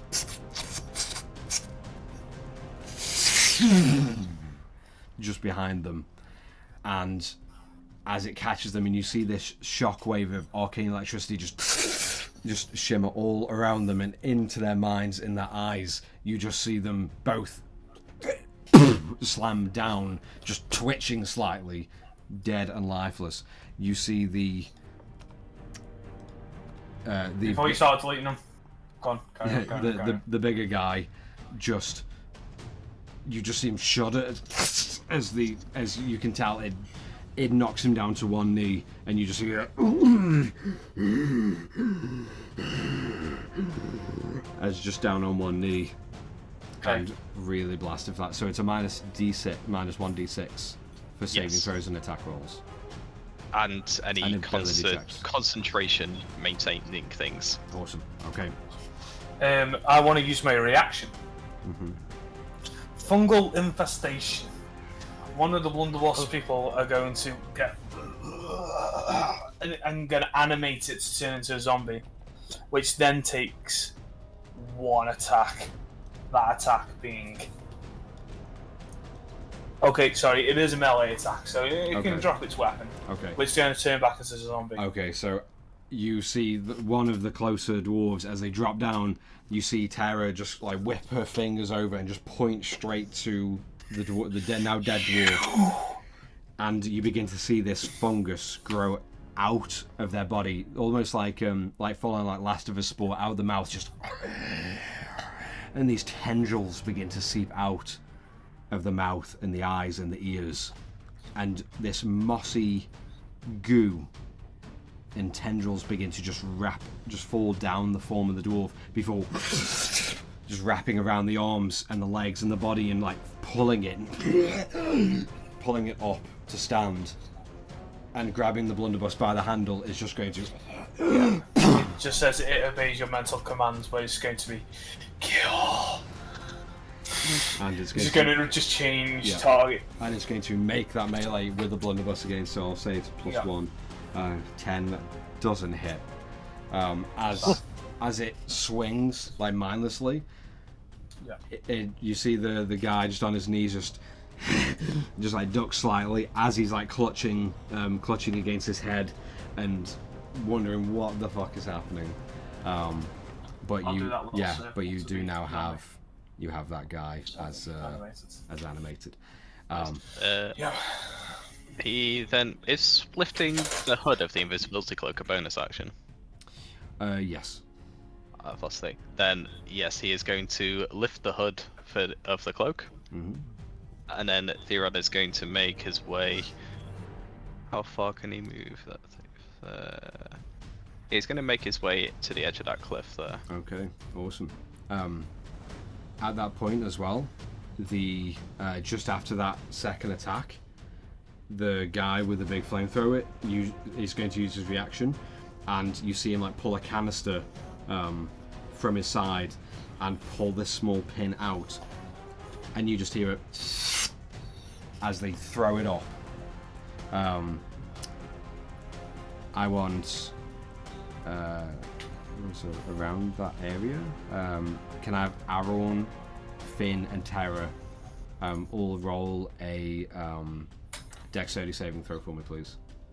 Can do. Dex save.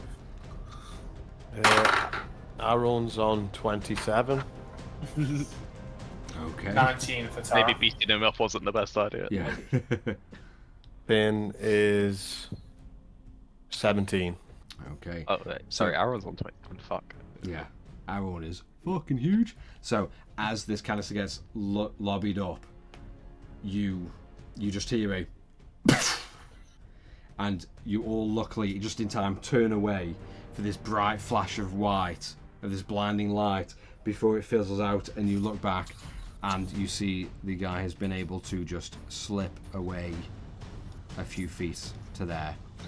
Did my zombie now have attack of opportunity? The zombie was blinded. No worries. I rolled for him. That's perfectly fine with me. Theron, is that all you want to do? So that you turned on? Are you muted? Sorry, I was eating. That was Theron's turn on. Okay, cool. Awesome. Okay, next up, Aaron. You're up, and then Finn on deck. Aaron, what would you like to do? So I'm gonna look at Finn and I'm gonna say, time to try this baby out. Pull the bow of base Oh yeah. off my back. And you just see Finn go. And I'm gonna cast as a bonus action. I'm gonna cast Zephyr Strike. it says I move like the wind until the end of my turn. My movement doesn't provoke opportunity attacks, and once before the spell ends, I can give myself advantage on one weapon attack, and it deals extra damage. Blah blah blah. And while I'm casting it, it increases my movement speed by 30 feet. Nice. So I'm going to sprint up to the window. Dive out of the window into flight and fly over to this treetop here. Okay, I'll ask one acrobatics check from me, please. Yep. Or from you. That is 14 plus 8, which is 22. 22. Awesome. Well, 14 plus 8? Yeah, 22. Yeah, very easily as you just sprint after Finn gives you the affirmative, fuck yeah. And you sprint out and you dive through, making yourself like a torpedo, just spinning through the window. And then as you like level yourself off, you just spread your wings and you go off and coast up to that treetop. And in a matter of moments, you are right on that treetop. And you do see, just a little bit higher up than you see one humanoid figure, like just looking almost like past you, and like still aiming down this rifle. I'm gonna do a multi-attack and fire my bow. Can I see the other dude as well? Yes, you can. Yeah. Both these two on the cliff tops Yeah. here. Yeah, you can see both. Yeah. Okay, then I'm going to attack both of them. Okay. Are you with the bow base? Are you calling any stylish trick shots, or it just Well, normal the attack? first shot I'm going to use this Zephyr Strike advantage on, without a trick shot. Okay. So that does an extra D8 force damage on a hit. Oh, nice. Okay. Well, yeah. So who you going for first? Top or bottom? I'll go for the bottom guy first. Okay. Yep. Go for it. Roll for the attack. Oh, that's a nat one. Finn is With going to use. advantage. Oh, with advantage. Because Is it advantage? no, it's advantage if you use the trick shot one, right? No, it's +1 if you use trick shot, sorry. Yes. Before the spell ends, I give myself advantage on one weapon attack roll. Yes. Yeah. Oh, well remembered. Thank you. Okay. Oh, yeah, that's better. 16 plus 10, 26. Oh yeah, definitely hits. Roll for damage. And I have to say, Finn was this close to being generous and giving you his inspiration point. Remember that you get the +1 just naturally from the bow base for hitting. Okay. But remember that Finn didn't. Yes. Yeah. Remember that Finn doesn't like you. Yeah. And then Doesn't help his gagging and tying up enemies. so that's 11 with the extra force damage. All right. You shoot it off with that Zephyr Strike, and you and you see the arrow just whip through the air and just easily just stick just under the clavicle, or just over the top of the clavicle and down and in on this guy on the cliff top. And you see him and like now turn to you and like begin to fumble with his rifle and try to load it and get it ready for a shot to aim towards you. But it did hurt. And secondly, I'm gonna do a sweet, nice little backflip off of this tree, sort of down to here, to try and get cover behind the tree. Okay. But as I'm backflipping off the top, when I'm upside down mid-air, that's when I'm gonna try and bow base the other guy. So the one on the top one. Okay. Yeah, sounds good. Oh, that's 18 plus. That definitely hits. Okay. Yeah, 18 plus stuff instantly. Yeah. Okay. 18 plus stuff. 1d6 plus 4. That's 5 plus 4. That's 9 plus 1 from the bow of base. Okay. So 10. Yeah, as you backflip, and as you draw the bow, as you draw it in the middle of this backflip upside down, and you take aim, you feel your aim just a little bit shaky and off before you hear this sound from your bow as it glows slightly, and you see your hand in your arm kind of almost nudged on target as you let go, and it and you see this arrow just launch straight and hit that other guy straight into his gut as it and just slams into his side, and you see him drop his rifle and drop to his knee as you just continue the backflip gracefully and land just underneath the tree and put your back up against the big heavy tree trunk. Yeah. Is that With anything? a sweet little do when the bow hits. Sweet little bass riff. Is there anything else you want to do on your turn? As soon as you hear that affirmative do as you land. No, I'm just gonna try and keep me back. Just sort of in the triangulation between these two guys where they can't see me. Awesome. or Yeah, just in that sweet spot of a little Yeah. bit of tree and cover either side. Awesome. Yeah. Okay. That's it. It is Finn's turn. What would Finn like to do? Okay. Finn is gonna kick the door open. And fancy you guys starting this party without me. And then he's gonna just cast Acid Splash at the nearest guy outside. The nearest guy. And he's gonna target his backpack. Okay, for this guy, for the one with the big backpack on, the big tank. Yeah, let's Okay. go that way. Yeah, then. go for it. Okay, so you just describe what does this acid splash look like? It's gonna be. Trying to think of it. Okay, he's gonna pull off the bottle off his belt. He's gonna pop the cork, take a swig, and then just go and spray it out of his mouth right in this guy's face. Awesome. So as Finn kicks the door open, welcoming himself to the party, unhooks one of the bottles, pops the cork, and just sprays it into the face and against the backpack. Is it a attack roll or a save? For acid splash. I think it's a dex save, correct? It says Dex 15.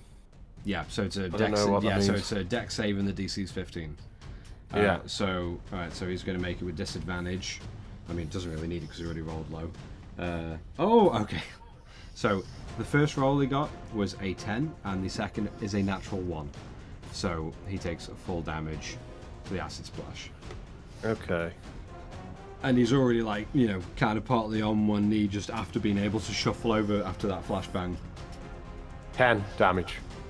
Okay, as Finn, Acid damage. yeah, Finn, as you chug and you just spray this mist of acidy booze that's like almost twinkling with a sickish green glow coming out of your mouth. You see this form just look up and at that point you just see the acid and just burn away the hand and the arm, and as it gets to the tank you just see some of the flammable liquid just kind of and just kind of very gently, controlledly sort of explode and blow before it recedes again as the flammable liquid catches the acid, and you just watch this fairly sizable form and its backpack leaving the long sort of barrel of the flamethrower and part of the pipe left. You just see the body just begin to gargle as it melts down into the ground into a pile of gelatinous goo. Oh, Yummy. nice, man. Please don't slip on them. I mean, please do. And just at that point, you see Finn go, I wouldn't want to be you. And then he turns back and gets ready for the next one.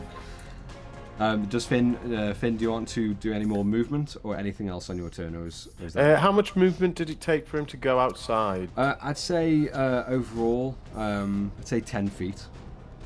Okay, so he's going to take cover. He's got 20 left. So let's just take cover there. Okay. And go behind this building. Awesome. Okay, yeah. And just after that slight little snidey remark, he just darts off to behind cover and just like puts himself behind there and just like keeping his eye out for anything else. Awesome. So back to the top of the round. Gerald, you are up. Right. How high is this cliff here if I was to stand on the wall? How high is that cliff? Yeah. About 60, about 70 feet. 70.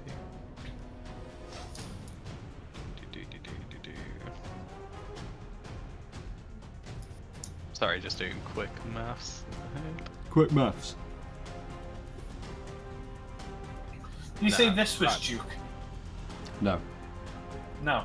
No. He didn't say anyone. But it came from that area where the shot came from. Yeah. Cool. Right, so if that's 72. Yeah, I've got enough range. Haha, beautiful. We are going to cast Ralthim's Psychic Lance at this man over here. Okay. He's going to conjure sort of like a... but he's going to sort of curl his hands up into a ball, and then steadily from this, a white shimmer is just going to steadily extend longer and longer before Gerald just sort of pushes out with his hand like that and fires this lance across at that guy. He must make an intelligence saving throw. Okay, that's awesome. So just after you just pull this ball of white shimmer into your hand and let it extend this like long ethereal lance, and you just very easily push it forward, he's going to make an intelligence save. And then what, +1? That's a 12 to save. He fails. So he takes 21, 27, 29, and that's 4 more dice after that. 30, 33, plus 8, 41 points of psychic damage, and is incapacitated if he's not dead. He's very much not incapacitated because you you launch that lance forward and across, and all you see is as he's taking aim down towards this large oak tree below, just for a moment you see his face turn, and you just see this lance impale him, and as he falls back, you see the ethereal lance just gets stuck in the ground, and he's like propped up for a second. And just takes that last little gargle before the lance just disappear, and you see that body just lifelessly drop dead in the snow. Nice.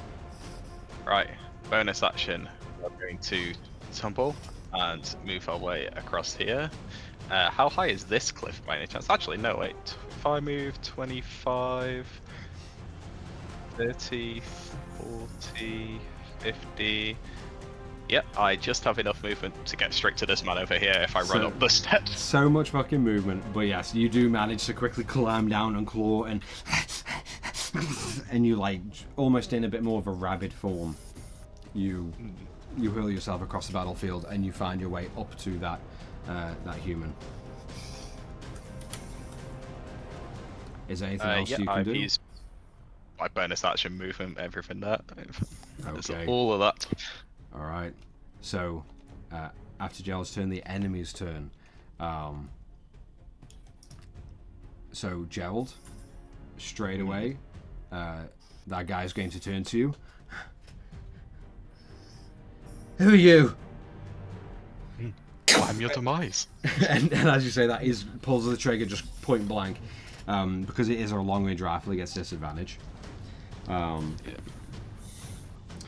me. Disadvantage, yeah, 6 to hit.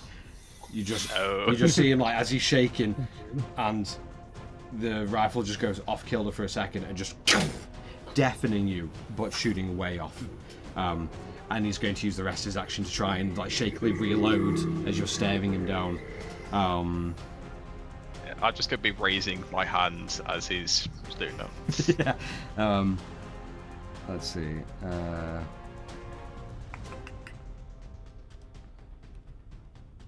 Aaron, that one guy up on the cliff face, is going to take one shot at you. You have, I'd say you have half cover, so +2 to your AC. That's a 22 to hit. That hits. You take 6.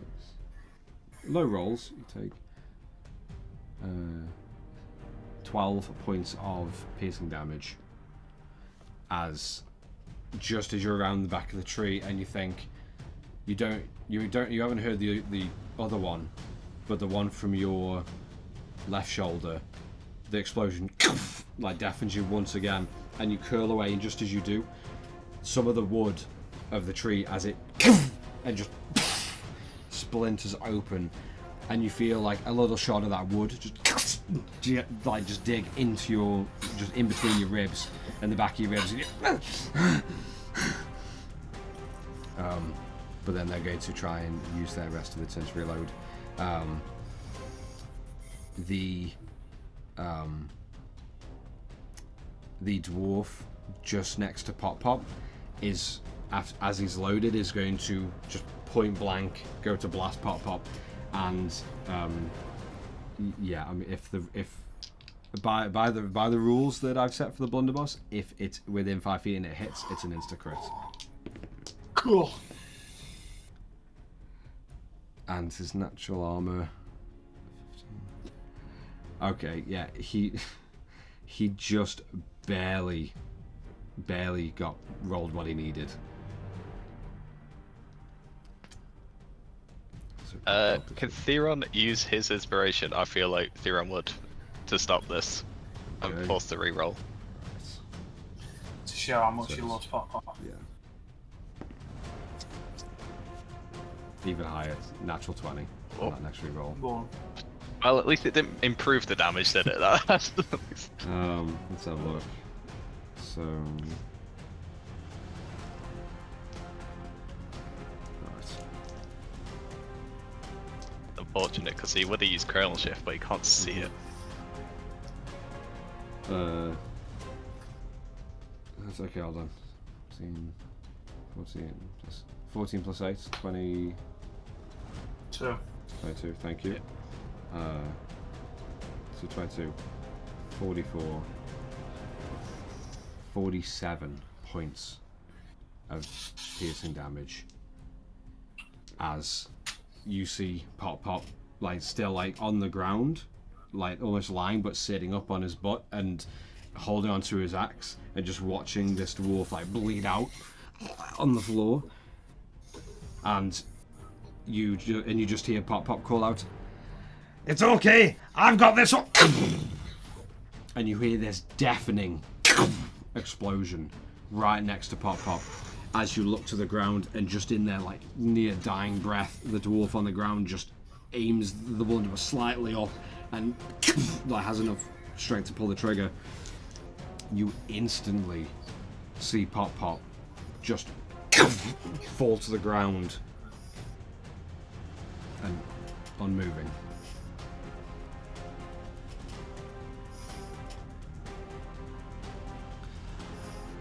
That's the enemy's turns. So Pop Pop needs to make a death save. Oh god. Okay, 13, that's one success. Nice. Terra, you are up and then Yeah. Theron's on deck. Terra, what do you want to do? I'm going to grab the weapon from the zombie-like fungal. What's it? Mm-hmm. I'm going to run at. And you just take it off. I'm gonna run at this one. No one kills Pop Pop! Hoping that it's still got a ground in. Yeah, and you charge over, screaming that, and as you get just standing over him, you place the large sort of like angled barrel that opens up at the end of the blunderbuss at his head, and just plant it against it before you pull the trigger. Yeah. You don't need to roll, it does hit, and yeah, you just watch like the eye, like the one eye look up at you before the entire face just gets blown from it almost inside out, and a trail just next to Pop Pop of teeth, brain, eyeballs just painting the snow next to him.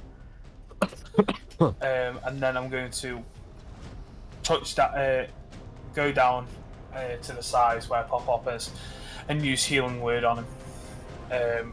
Okay. And I will heal him for, just because I can use it as a bonus action. Nice, maximum 8 HP. Fuck, yes, okay. So very quickly you see Pop Pop.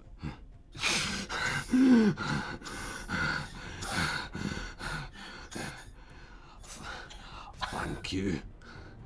It's okay. And I'll try to drag his axe closer to his hand. Yeah, and you just drag it and you just see his hand. Just grab it firmly. And that's awesome. Is there anything else you want to do on your turn, Tara? I will help get ready to assist Pop Pop to stand up, or to assist him to not stand up. Yeah. If I see anything that he can help support apart from his axe, I'll give him any support. But anything that's... Yeah, you very quickly see that like he's not used to like standing on the nubs of his legs. The knobs. As he is very off balance and off kilter and like holding on to you as you are like pretty much on your knees, like lower, trying to help him. But you kind of like usher him into the doorway. And yeah, you get him inside, and he sits like back in there, just to take a quick breather as you hear him. You got him. Yes. Just. I love this. Yeah, now on my turn. Yeah. Okay. Awesome. Next, Theron, you are up with Arrow on deck. Theron, what would you like to do? I'll just Theron is going to use his movement to come around. Let's see. It's 10. Can he see the guy from there? Immediately north. I'd say roll a perception check for me. This won't be an action. Thank you. The zombie can't do anything. Nice. Yeah. His perception plus 7, so 18. Immediately after mine. So I'll drag Pop Pop into the house with you, Tara. So yeah, 18 to perception. Theron can just make out the figure standing next to you from just barely peeking above the stone steps and the cliff face. Yeah. Yeah. In which case, I think Theron would like to use Disintegrate to force a dexterity saving throw, please. Okay. That is a 14. He fails. Well, the plus 40 force damage already does that instantly kill the guy. I'm not even going to bother reading the 10d, rolling the 10d6. Okay. So, yes, you watch just next to you as you see Theron, like, in the corner of your eye, reach up, and you think he's, like, pointing... Oh, he's invisible. Oh, sorry, okay, you don't see him. Fuck. So, for cinematic, for Theron, he just points up, and he just points straight towards the guy next to you, and he just whispers, "Your time is done." And points, and as he does, a small little sickly spot emerges on his finger before you see from out of nowhere a sickly green beam just and just barely touches that guy next to you, and he just looks to you just as this beam just and unmoving.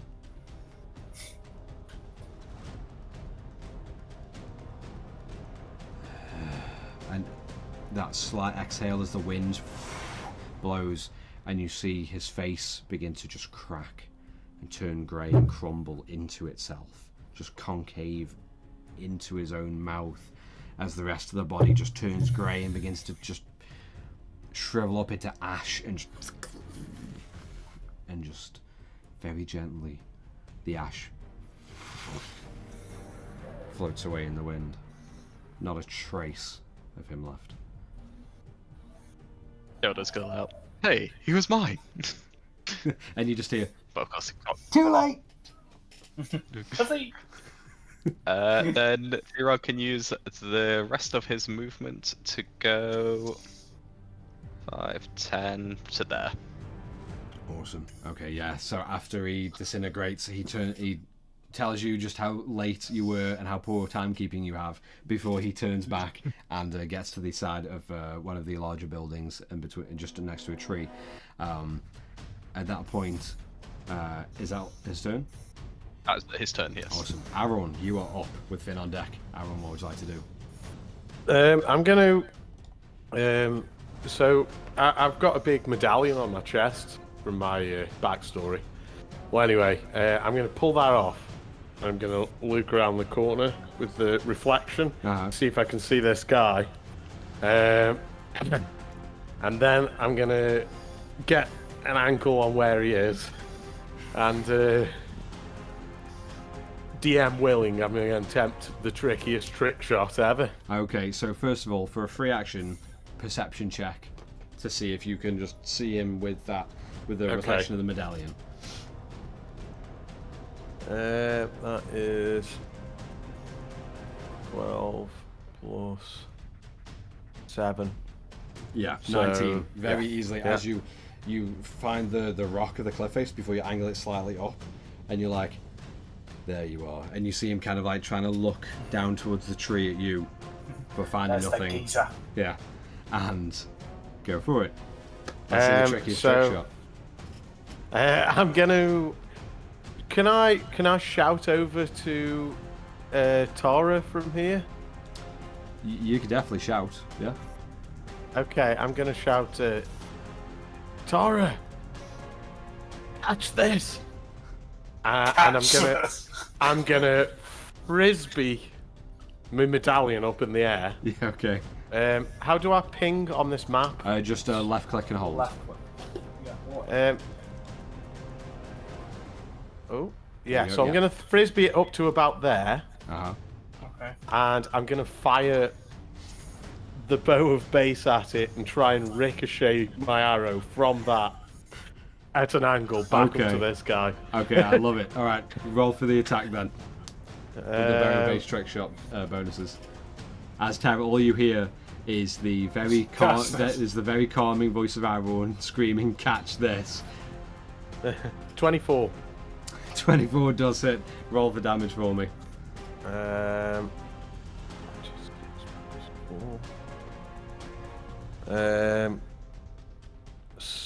6 plus 1 from bow of base, so just 7.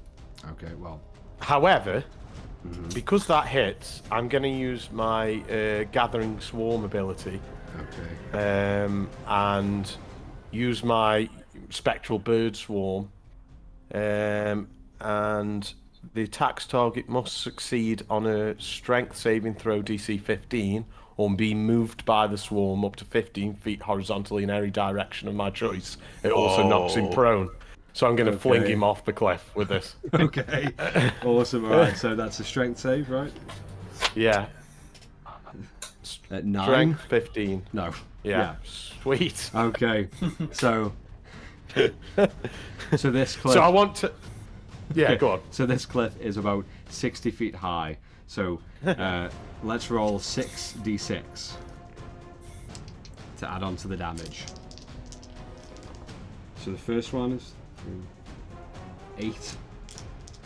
So 8 plus 12, 17, 19 extra points of bludgeoning damage from the fall. Nice. Yeah, you know what, Aaron? How do you want to do this? As you take out the last enemy of this onslaught right now. Okay, so yeah, I will So as you run launch from behind the tree to about here. Yeah, just a little bit to about here. Throw the medallion up to there. Oh, I can't even ping you anymore. just need to like hold it. Hold left click. Above the fireplace. Yeah. Yeah.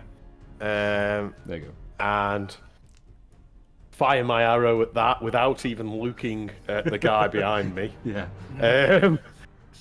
In fact, how much movement is that? Because I've got So- 30.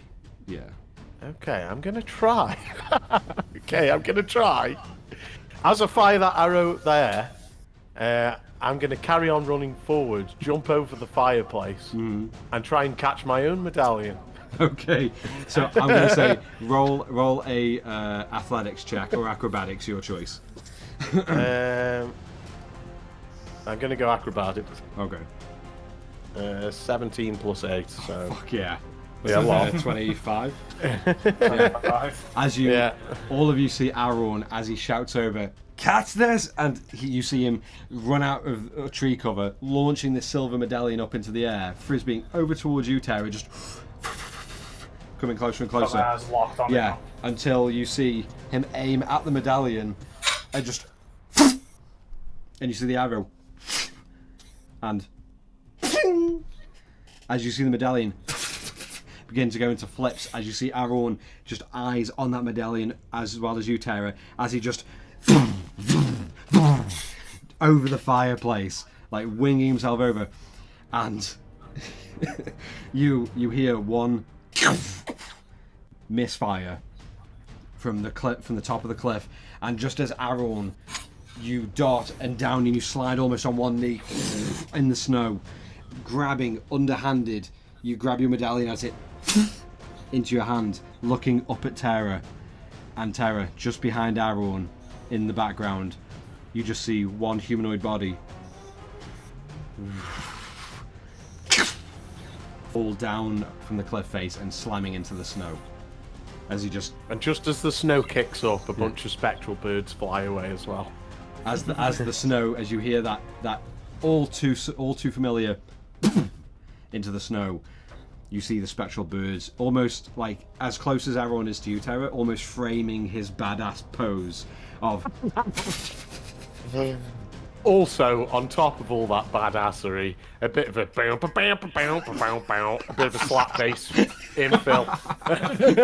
It's just sounded as soon as everyone looks up at you, that's when you hear the slap bass. And then I'll catch the medallion and be like, oh, okay. Turns out I didn't even need you to catch it, but thanks anyway. I gave the boat to the right person. Yeah.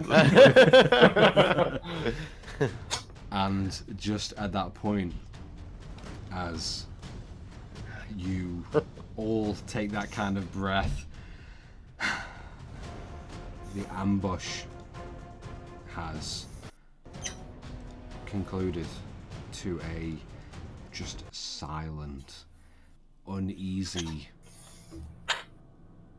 area. As all of you take certain breaths and the combat has ended. And Finn's gonna jump from behind that building, run out and be like, right, where's the next guy? And do some bit of some karate posing. Yeah, you just see Finn.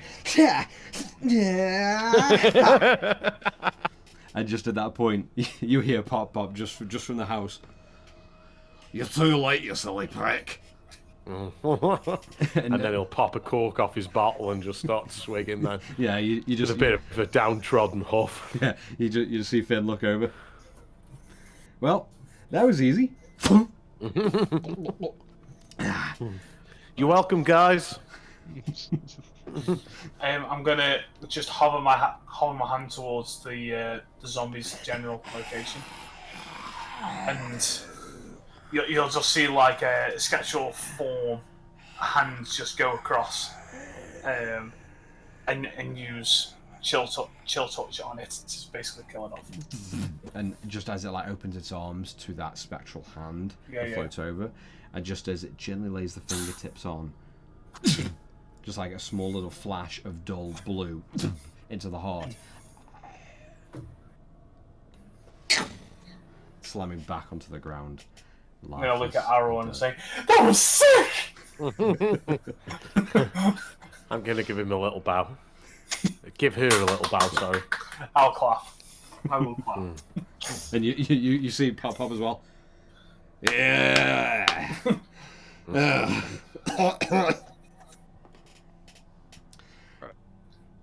I would like to pull out Tome of Resilience and read its message after said battle. Okay, so you hurl the book open in front of you, and the words appear in front as like a jumbled mess, but in your mind it speaks true.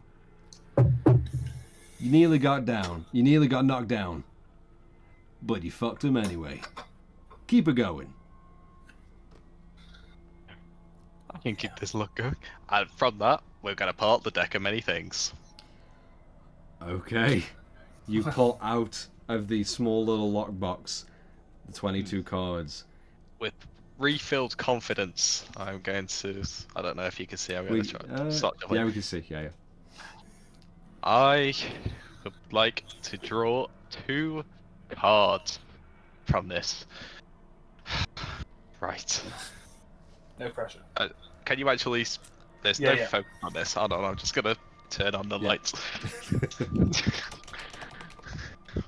First card. Sorry. The Queen of Spades. I'm going to have to turn off that focus if that's going to keep doing that. Let's see. Queen of Spades. That is Uriel. Or Uriel. Uriel. Balance, comment, let's see. Oh, Uriel. shit. Okay, hold on, wait. Okay. So, Gerald, at this point, as you draw it and you look into the card, as the Queen of Spades kind of looks at you, just blankly, you see the Queen, her face just kind of pushes out of the card slightly, and as it does, it turns from that regal royalty to the head of Medusa, like this Medusa-like face of this slim, almost like seductive female face, but then the hair of snakes just, and you just hear a at you, and then it sinks back into the card. You are cursed, and you take you now have a -2 penalty to all saving throws. Oh, that's it. I'm actually rather... Now I need to draw the other one, otherwise I'm actually fucked. Okay, next one. Bollocks. Number 2. I can't see the number What is of that? it. The King of Diamonds. King of Diamonds, that's the Sun card. Yes!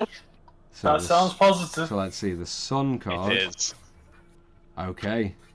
Gerald, in that moment, as you draw it and you look, and you instantly feel this warmth in the winter landscape of all of you just across of Guldrone, you see this beam of light from the skies, from the astral sea itself, shimmer this column of light over your ally, Gerald. And Gerald, you bask in the glow and in the heat. And you just... I'm going to drop to my knees. You just close your eyes and then open them I'm again. going to shed a tear. Yeah, I'm gonna cry. And in that moment, as the column of light disappears, Gerald, you feel a lot stronger, a lot more capable, and just powerful.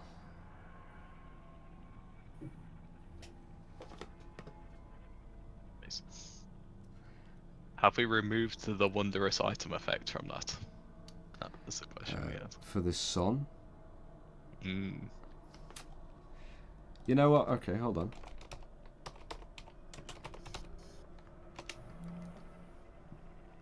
Let's have a look.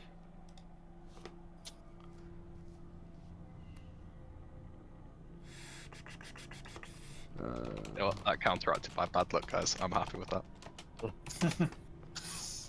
Win some, you lose some. Yeah. Okay. Or in your case, you lost some, then you won some. I mean, the curse is permanent. Ooh, Let me just a actually. No. -2. Yeah, -2 to all saving throws. Let me just search up. So That will cool. come back That's to what hurt me. God's enough. Yeah. Soon enough. Okay. Yeah, At you, least but you you're got a board, everything's high. Yeah, at least you got a good thing and a bad thing, and not just two bad things. Yeah. So, Gerald. Yes. Oh, there's a lot of pages. Okay, could you roll a percentile for me? 1 percentile. 38. 38. Okay. Just give me 1 second then. That was my percentile dice at the beginning. No, possibly no sexy item. Mm. The dildo of extreme pleasure. 10 glass dildos. Let me just have a look at the filter for this real quick. Okay. So is it 38, yeah? 38. Okay, give me a sec because I need to go to the 38th page.